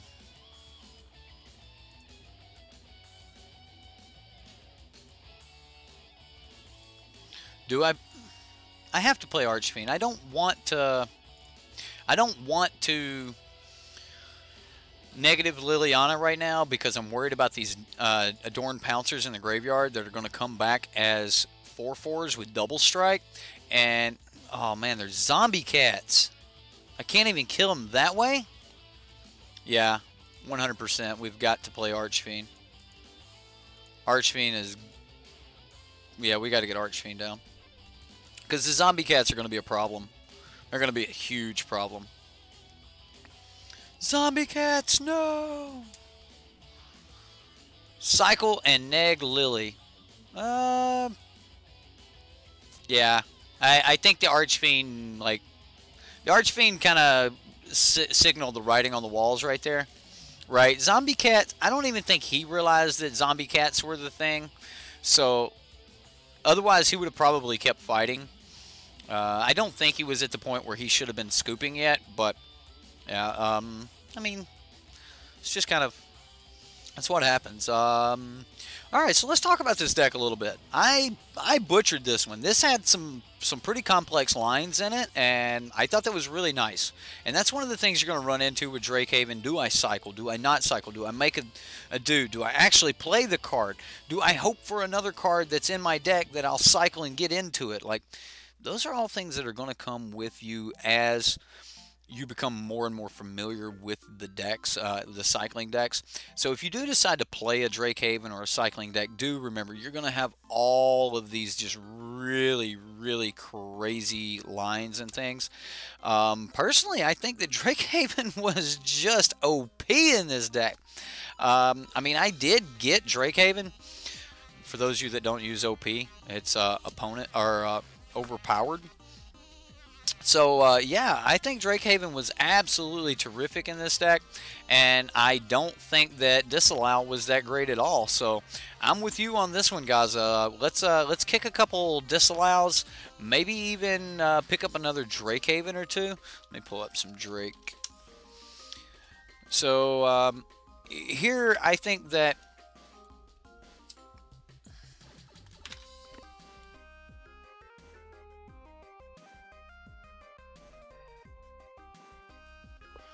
Alright, so I am going to throw at least another Drake. Man, I really want to put two in here. I can understand the Essence Scatters. I have no real argument with Essence Scatter. Essence Scatter is great, and it's probably going to feel good in this deck in most of the places. But I only want like one more Drake. Let's say we only do one more Drakehaven, because the deck is more about, you know, cycling and things. But honestly, there's not a ton of cyclers in the deck. Like, we've got a bunch of cycling land, but we don't actually have, like, anything else to go with Archfiend. So, Striped Riverwinder's probably going to be where you want to be, or that, or Horror of the Broken Lands. Yeah, I know those are not, like, really supreme cards to cast, but what's cool about those cards is those cards are cards that are going to give you a lot of value. Like, they're 1 mana cyclers, and that's going to give you a lot of value for the rest of your deck. So maybe it is Stripe. Let's see, cycling. Let's see if we can find some cards with cycling here. And we're in standard. I don't think we want. Would Vizier of the Tumbling Sands untap target permanent? Nah, I don't think you want that.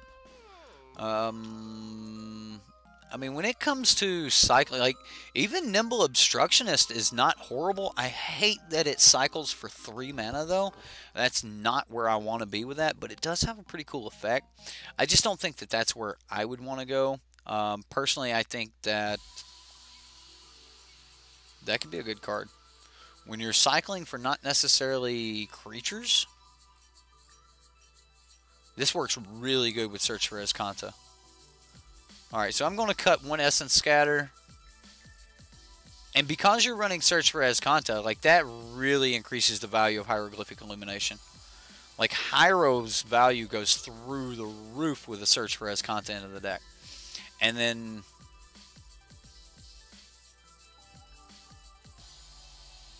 yeah, like I think that's about where you need to be. What? Lurching Rot Beast? Really? Okay. Whatever. There's a ton of really cool cycling cards. You could use the Horror of the Broken Lands, but we're really just needing to cycle. Not necessarily cycle a creature, but to cycle, period. Right, Censor would work. Censor would probably be better than Essence Scatter in this deck. Now, in a lot of other decks, you're probably not going to want the Censor, but Censor would be more along the lines of, hey, let's push the thought of this deck.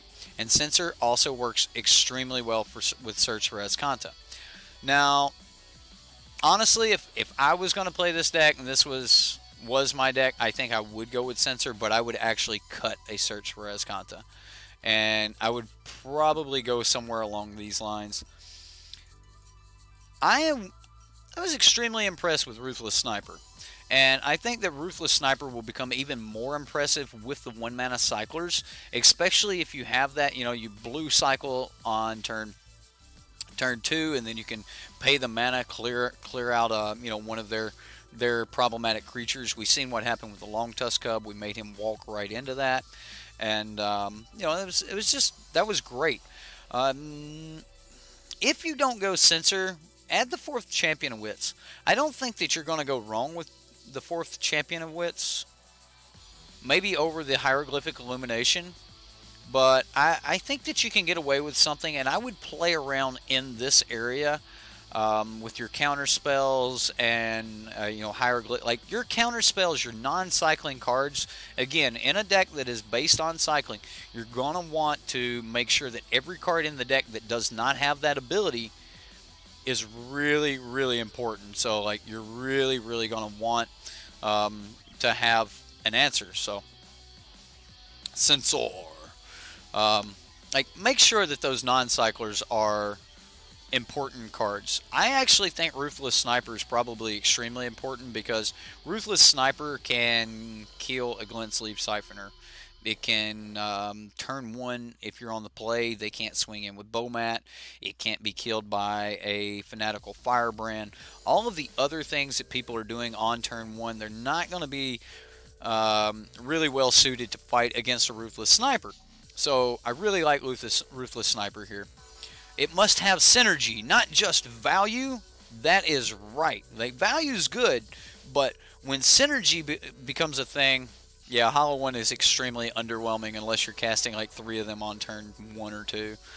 So Hollow One, I'm not taking it out because it is kind of like living the dream, and you would be able to go, I don't know, like you could turn 4 free Hollow Ones, like just in standard Hollow Ones. Just, I don't know, that's just not like what I'm looking to do. So what we're gonna do really quick is I am going to jump over to manatraders. We're gonna turn in some cards, and then from there we're gonna pull the cards we need for our last deck. Play that. So in just a moment, one of manatraders' friendly bots is gonna open trade with us, or at least it should, and we'll get this back. Let's talk about this red-black Hollow One. So this is the deck that, if anything is going to make Hollow One good, or if anything is going to make Hollow One standard playable, this is going to be the card to do it. So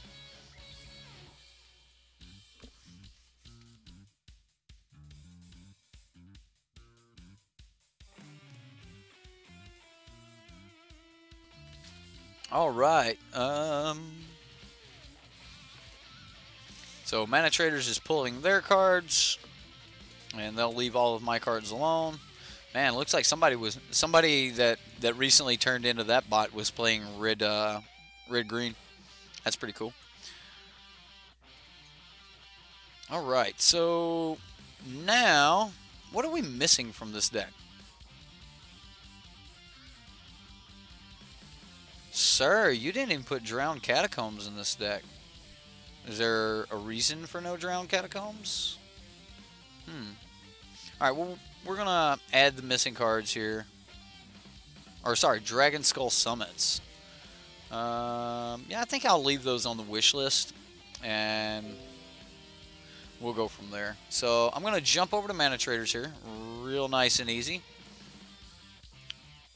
And we're gonna go to the builder. Import a deck. Upload a file. Choose the file. We want our wish list. Upload. Bam. Now, bring me cards, manatraders. Remember, if you guys want to sign up for manatraders, use the promo code, coupon code, Sideboardmtg15 when you sign up. It'll save you 15% on your first 4 months when you use my coupon code. Use the link in the description box below. And, yeah. Or, like, use the second deck and help it SD out. I'll throw some love out to SD tonight. It'd be awesome if I tell you what, SD, when you get there, when you get your free subscription, let me know, sir. I will be thrilled to know that other people are doing it, other than just, you know, us sponsors and stuff. It's designed so that you can. So I hope that you make use out of it. I'm pretty sure that Magic Jefe will be getting there before you know it.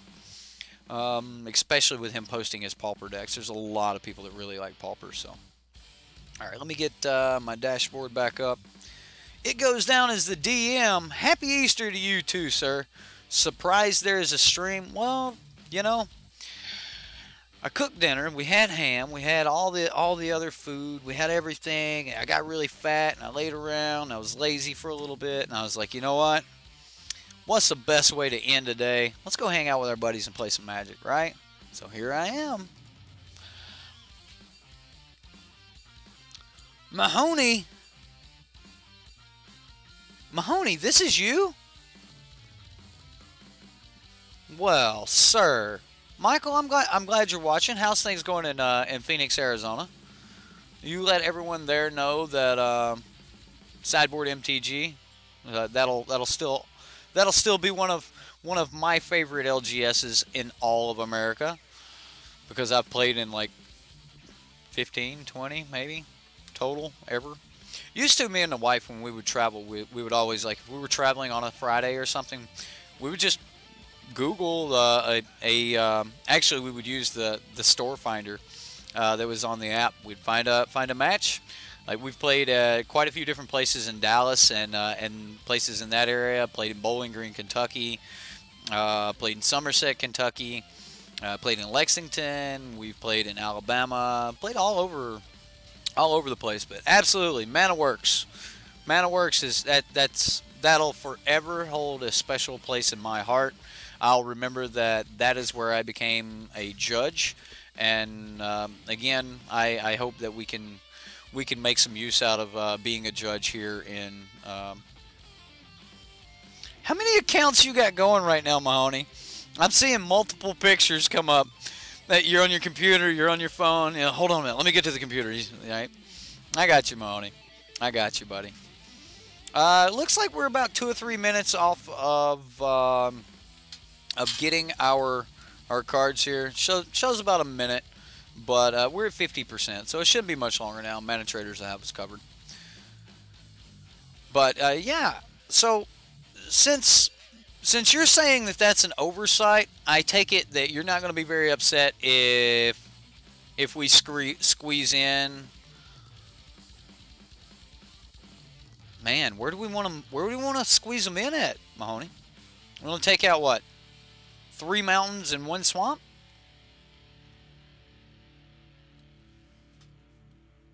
I don't know, man. I don't even know if we want 4 in this deck. Like, everything that comes in tapped seems bad. I like the cycling lands, I do, but like, to put in dragons, Dragon Skull,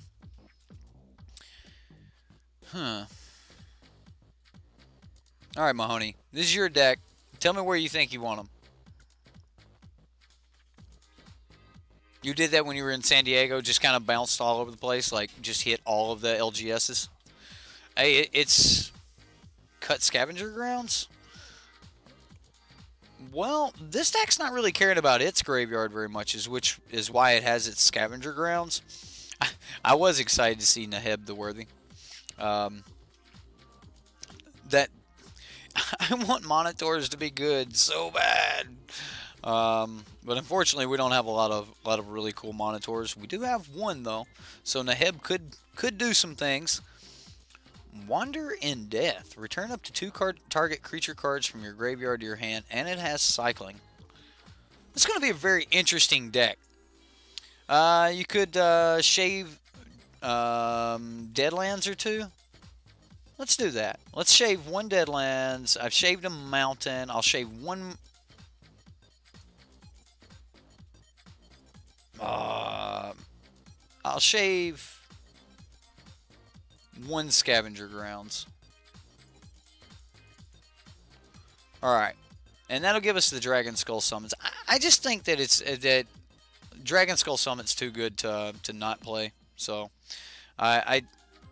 again, like, as soon as I seen that there was no dragons, yeah, you get it. We'll go from there. Shave basics for the other 3. Well, you don't want to get rid of the Scavenger Grounds? I mean, I can add it back. That's not that big of a deal. We're at 59%, guys.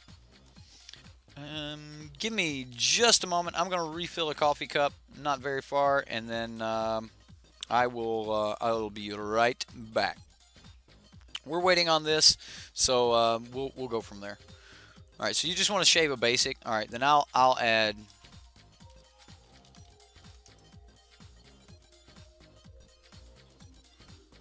I will add this back, and we'll go from there. All right, we're at 79%. This will be happening in just a moment. I'll be back in a flash. Lamp's going to take over. He's got you guys. He's got you covered. And we'll be back in a flash. Let me say we crank the music for you guys while we wait.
At Lamp, are you incandescent or LED?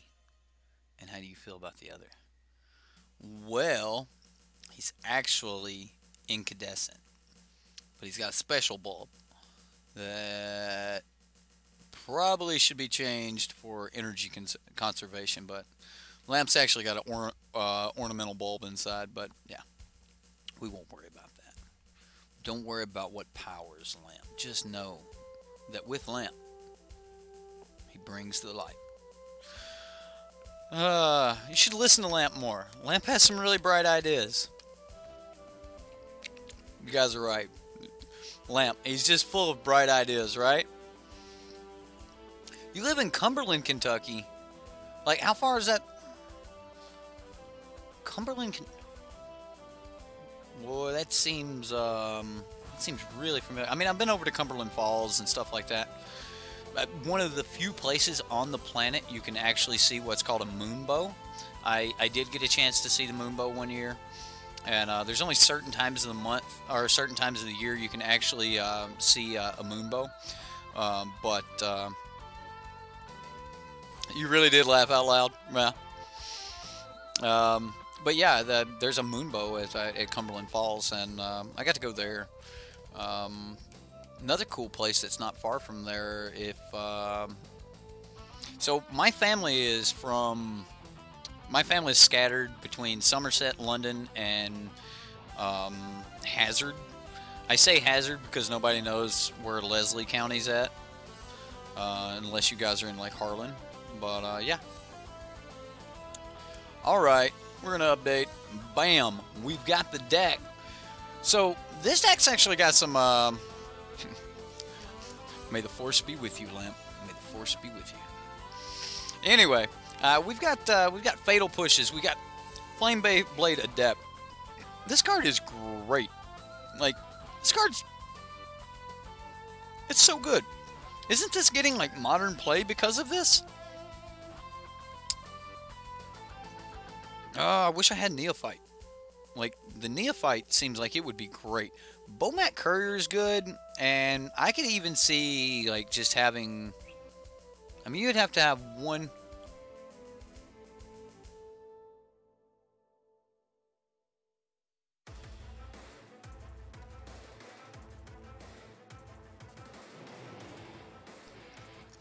Alright, anyway...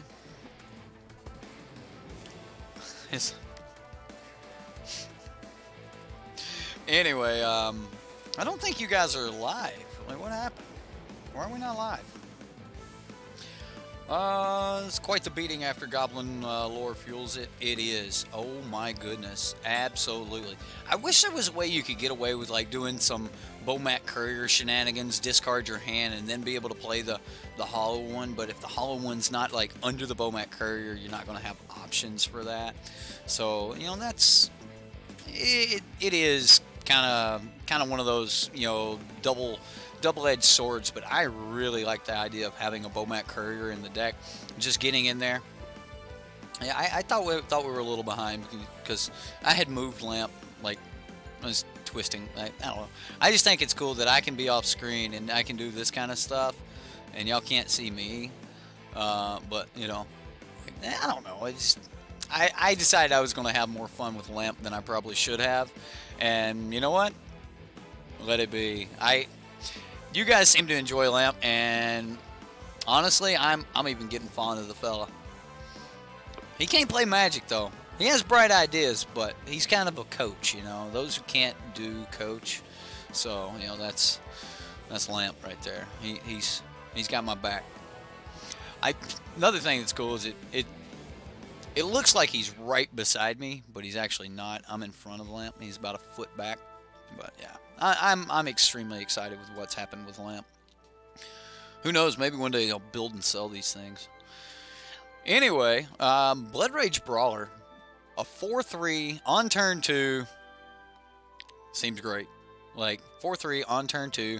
Let's get rid of something like turn 1 Flame Blade, turn 2 dump something. Let's roll.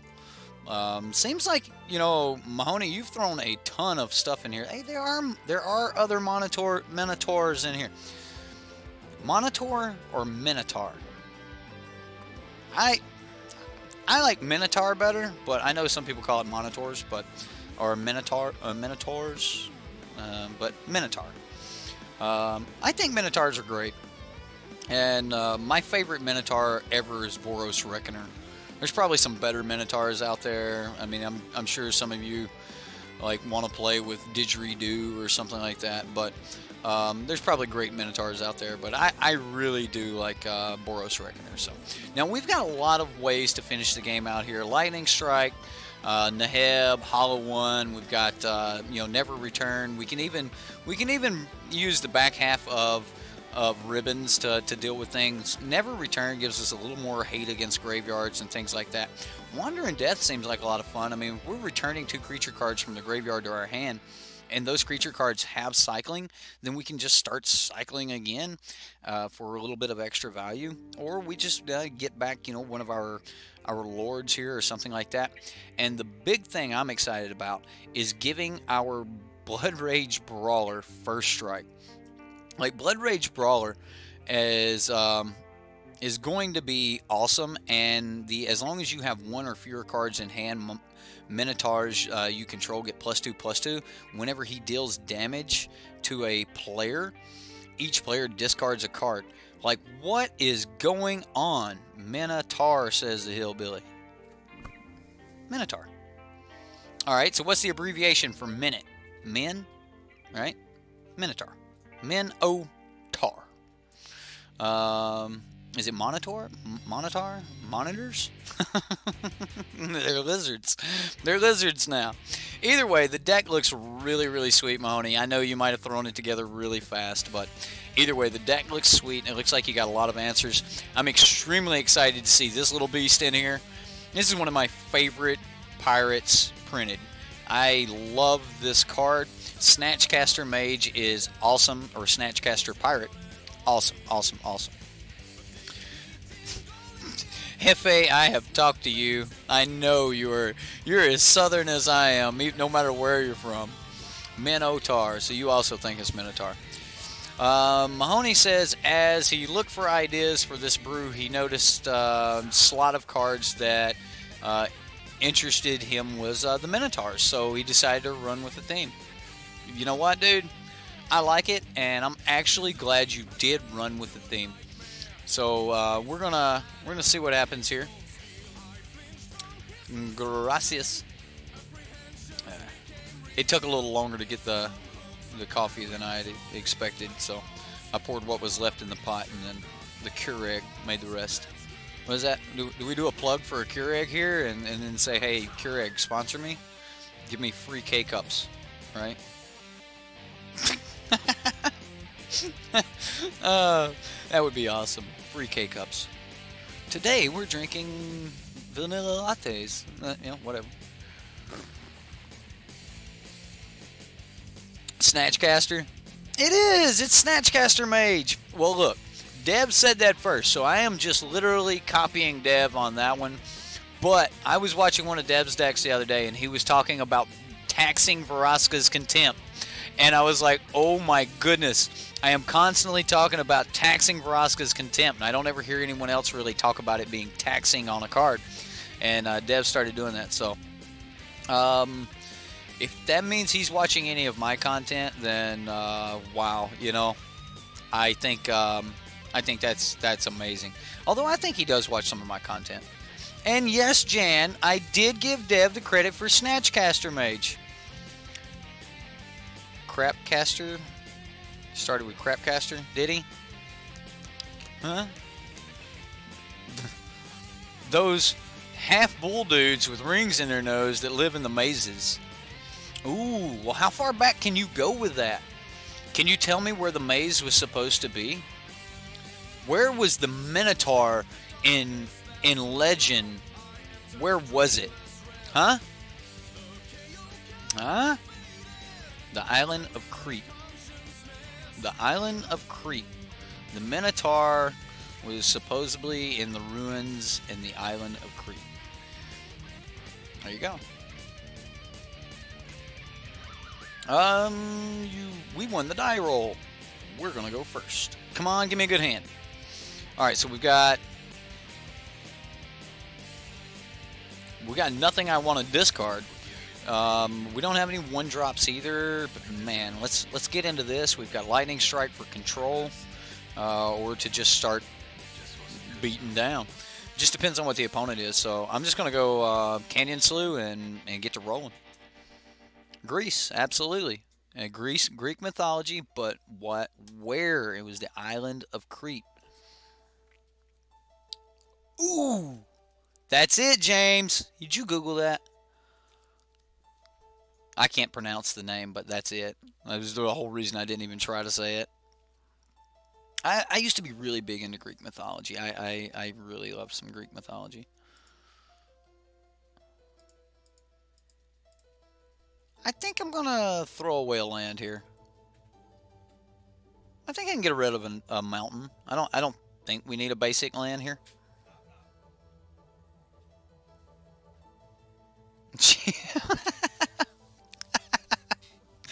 Aiden, I'm sorry that I. No, I'm not. If your wife is watching and she laughed and she had fun, then that's exactly what I want. I want people to have fun. I want people to laugh. Smash that like button. That's exactly what I'm hoping for. That you guys enjoy, and yeah, we'll all have some fun.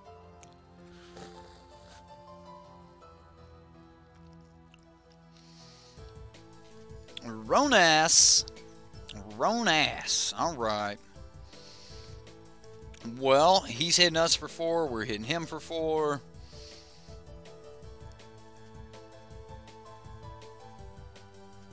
All right. It's getting done. So, I'm going to attempt to race the opponent. Fatal push off the top wouldn't be bad. That ain't horrible either.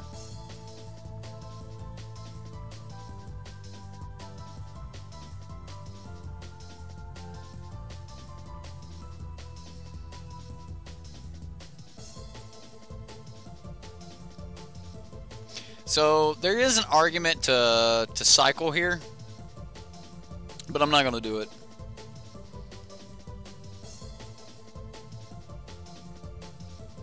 Four mana. He doesn't have his double red. He's crewing.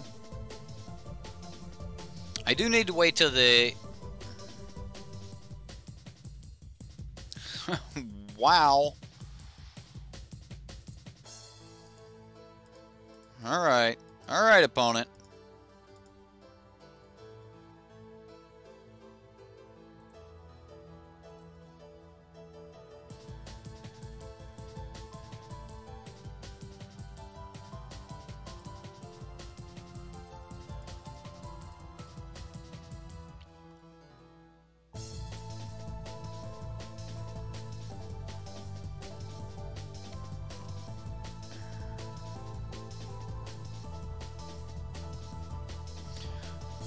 Well,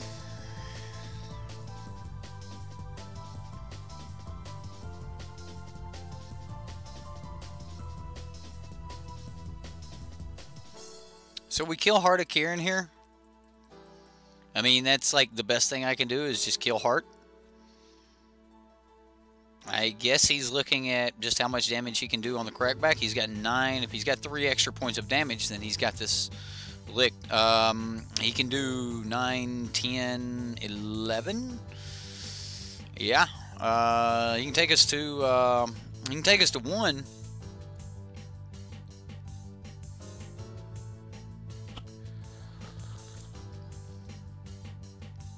can take us to 1. He's still got 4 cards in hand, so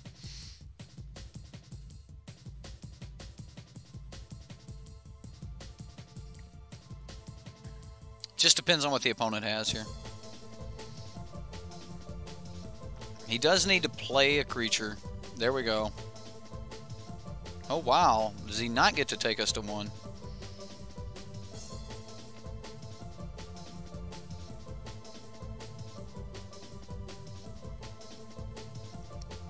Yeah, he does. He gets to hit us for 11.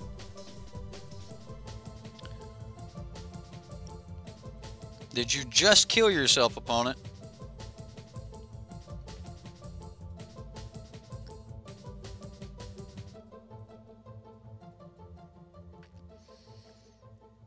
Okay, so how do I pull this off?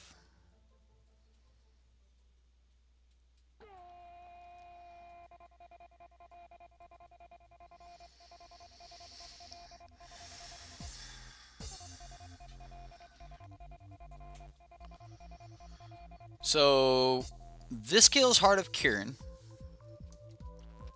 So we kill the Heart of Karan, and then we play never on this.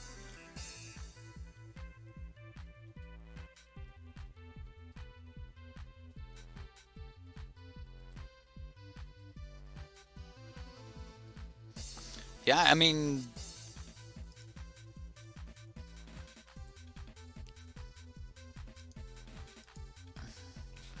I think this is like our only play. I mean, we were winning the race, but man.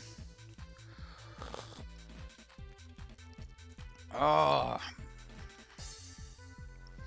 We're just a land short of being able to do like all the good things. All right, well, here we go. I mean, we do need to hope that he's just like flooding out over there. Like, just don't have another creature in hand, dude. Don't have another creature in hand. Ronus can't pump himself, so he does need a way to get.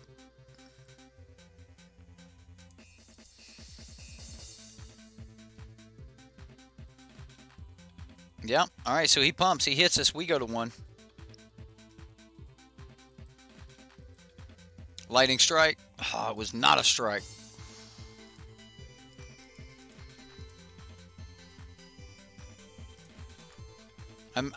We're just dead here, right?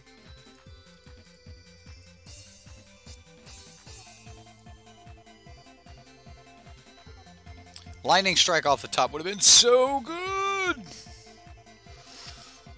Yeah, James, I think that's like the 3rd time in the past couple days you've said, oh wow, if I cycle and there's a lightning strike, I want to hate myself. Don't be a strike. Don't show me that I was punished. Thank goodness. I had to see if I was punished or not. I mean, we're dead, but I had to do. Because yeah, if we would have been able to just strike and then and have our damage. Yeah. Let's get into the sideboard. Right, cheap discard spells. Well, we know he's a Galta deck, and he is trying to get down Galta ASAP. I do like Lightning Strike, and we're on the play. I want to be as fast as possible. This card is not good in Standard. I just do not think that Hollow One is good in Standard. That's why it like went kind of unnoticed for a long time. Where do we go with this? Like, PNLR gives us some flying blockers, but I think our deck is just really, really fast. And, like, think about it. If we would have had a Bomat Courier to start that last game off with, oh, man. Well, we've got push. We've got cycle stuff. This is a bad hand, ain't it? On the play, this is a really bad hand. I'm going to mulligan this.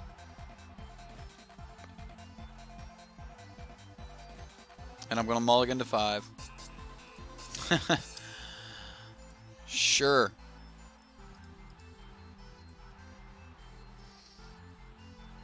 So, is the idea here to Cathartic Reunion on 3?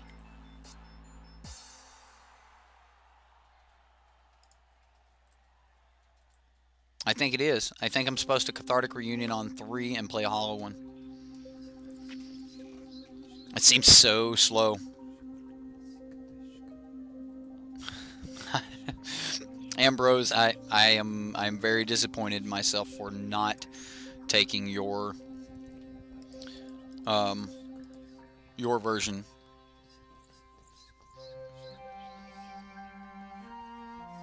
Right, so we're gonna go. I mean, unfortunately, we got to get rid of Lightning Strike here.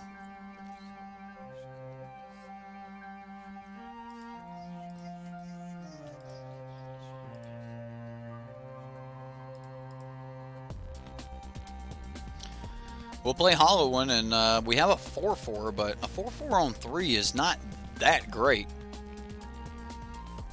Thank you, Zax, for letting me know to cycle at the end of turn there. And Hollow One has been abraded. And now we're on the defensive. Well, let's start playing some stuff.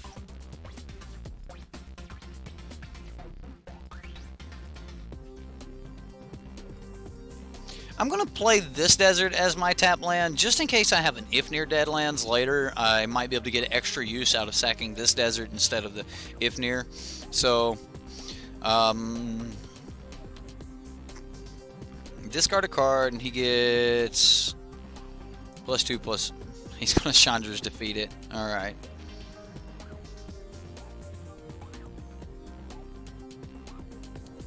We're going to see what we can do here.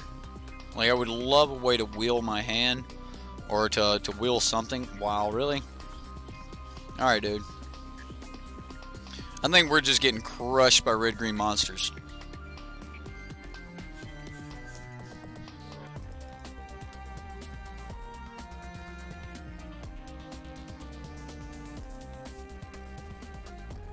Maybe I should have kept that land now that I'm at 5 land. But, yeah, it's not looking good here, fellas. The best is Cathartic Reunion on 3 plus cycling something, and after that you can play multiple Hollow One. So dumping your entire turn by 3, and then you lose to settle on 4, and then you're out of cards. Like, that's where I don't think this is good in Standard.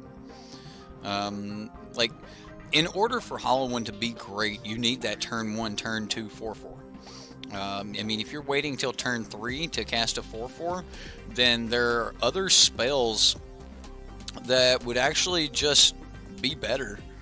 I think I'll just pass here. We get to do some pumps here. I wish this gave a pump to toughness, but it doesn't. There's Galta. I mean, this is not red-green monsters, it's something else, but...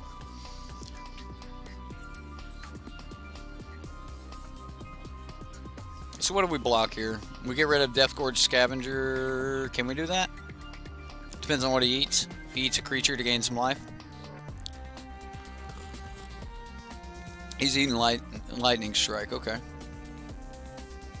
Well, I'm 100% dead. So we'll let these abilities resolve.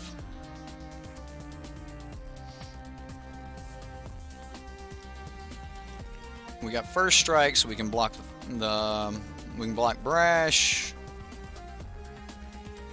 Do we trade here? Kill a Merfolk Branchwalker? Take 6? Go to 4? I mean, we're so dead to Galta, though, without, like, pulling Never off the top. Like, Never is our out. We're gonna play him. We're gonna play him anyway. Why not? We got 0 cards in hand.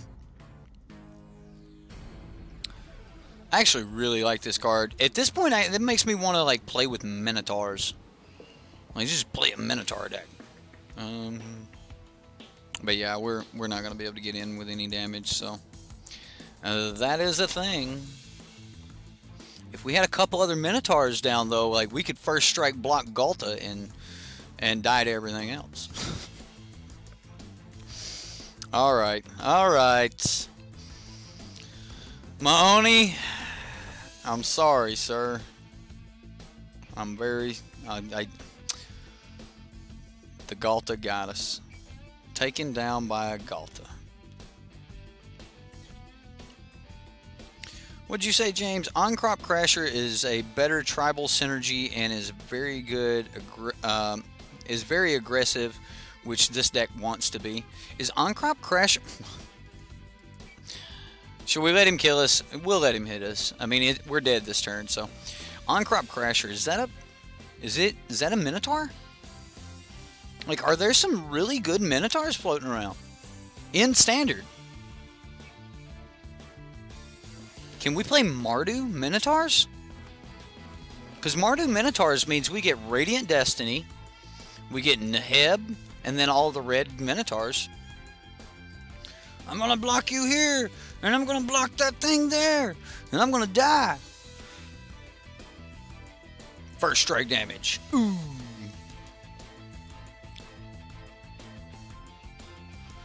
That. Let's hit the collection. All right, so let's go Minotaurs. Zach still is like, I'm already on it. My man. One of my favorite brewers right there, Zach's. You really are, sir. I give you a lot of crap about it, but yeah. We pulled the regular Engraft, the 5-mana Engraft. We pulled a 5-mana Engraft on out of our vault today on Arena. So Minotaurs. Wow. Almost all of these Minotaurs would be on Arena too. If I had a way to get cards, to get specific cards. Oh, that's so horrible. Neheb the Eternal. I know a lot of you guys like this, but anyway, let's talk about this deck a little bit. The deck definitely has me primed to want to play some Minotaurs now because, like, first off, this guy was awesome. This guy seemed like he's like just first strike. I love first strikers. I've always liked Blood Rage Brawler. On-Crop Crasher is great. So that's our 3-drop. Our other 3-drop is Neheb the Worthy. Pitiless Vizier, the Black Vizier. When you recycle or discard a card, it gains Indestructible. That would be like, if you have Neheb down, that's like a 6-mana or a 6-power first striker. Wow. Alright. I mean, there seems like there's a lot of cool Minotaurs floating around. It enters the battlefield, deals X damage to target creature an opponent controls, where X is the number of instant sorceries in your graveyard. That's probably not what we're looking for. Merciless Javanir. Put a -1/1 counter on target creature. That creature can't block this turn. Wow, and that's got discard a card for 2, but I mean it is a 4-mana 4/2. But Minotaurs seems like it might be a thing, guys. We might have to play around with the idea of Minotaurs and give it a little boost. I am really thinking Hazard is just a god, right? Just a god, but that doesn't mean it wouldn't get play. Minotaurs looks like they're all about wanting to dump their hand, so yeah, seems like a lot of fun. Never was terrific with that. Like, it was the out we were hoping to pull. So, like, I gotta say that Never was just awesome. I do think that the art on Never is just great. Have you ever noticed, like, she's dying in the desert, and then she comes back as a zombie. She still has her dagger, right? That's cool. No pillage. Sorry, Horde. Wow, for the Horde. Even the rest of chat knows about you and pillage. Did no decks run pirates pillage? No pillage, Horde. No pillage.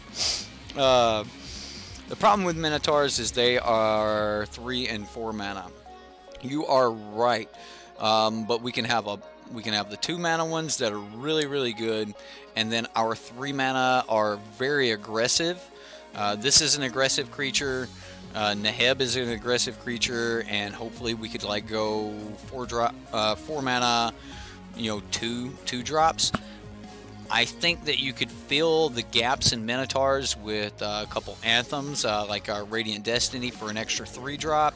You could, you know, throw in the lightning strikes and the shocks, throw the magma sprays in the sideboard. You got a braids and stuff like that. I think it's going to be one of those decks where you're wanting to dump your hand like a Hazard deck, which Hazard might actually fit in the deck as well. Honorary Minotaur or something like that. But yeah, Burning Fist is friggin' awesome. I really like this card. Absolutely, this might be a good deck for a Metallic Mimic, James. So maybe we'll have to play around with that.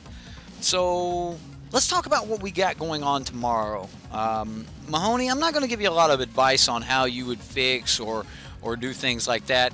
I think the first thing you want to do to fix this deck is get rid of the hollow one and quit trying to do that, and let's get into Minotaurs. So yeah, I think we'll probably be playing around with the idea of Minotaurs. I do think that Burning Fist and Blood Rage Brawler, Metallic Mimic, I do think that I would want to be a Mardu, which is probably my favorite three color combination other than Grixis. Like, Mardu's great. I love Mardu. Like, you guys all seen on the stream challenge last night that, like, I pulled out my deck to go play against the challenger there. Hats off to the challenger. He definitely gave a good effort there, and his deck just didn't draw for him. It just didn't, and this just kind of run over him. Marcelo Franco. How bad did I butcher that? Either way, thank you very much for subscribing.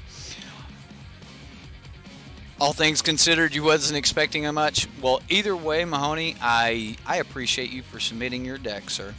Keep brewing, keep building, keep submitting, keep crushing it at FNM. Encore GPG. Guys, it was Easter. I was supposed to try to make this a quick stream and get back, like, get out of here. Right? I did find it interesting. I really did. I seen the Minotaurs and I was like, I want to play with Neheb. So, I get it. I get it, Jefe. You're wanting to call for the Encore. You want to see the GPG deck get played, but it's Easter, man. I was kind of squeezing this one in anyway. Okay, so Ambrose. All right, y'all got me. You got me. We're gonna do it. Let me pull it up. Man, it's gonna take me a minute to pull it up. Ambrose, you didn't even make the deck. He put his deck on deck stats. Alright, somebody tell me how to download this deck here on deck stats.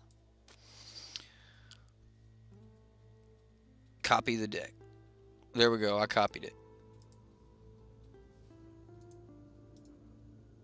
No, it copies... What?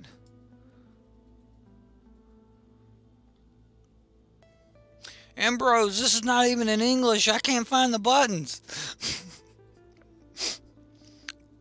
You're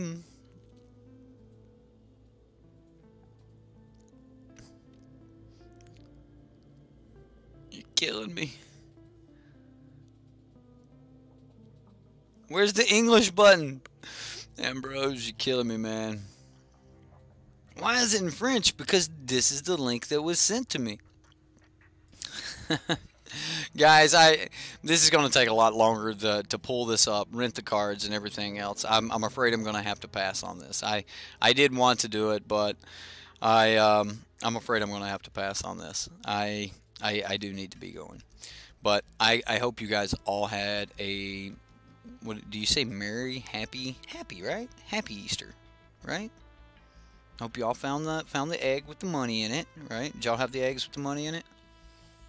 Did you eat a bunch of eggs at least, right? That's half the fun of, like, your kids running around finding eggs. You sit back with a salt shaker and just, you know. It was copy area, you think, to the left? Well, I just closed it out, sir.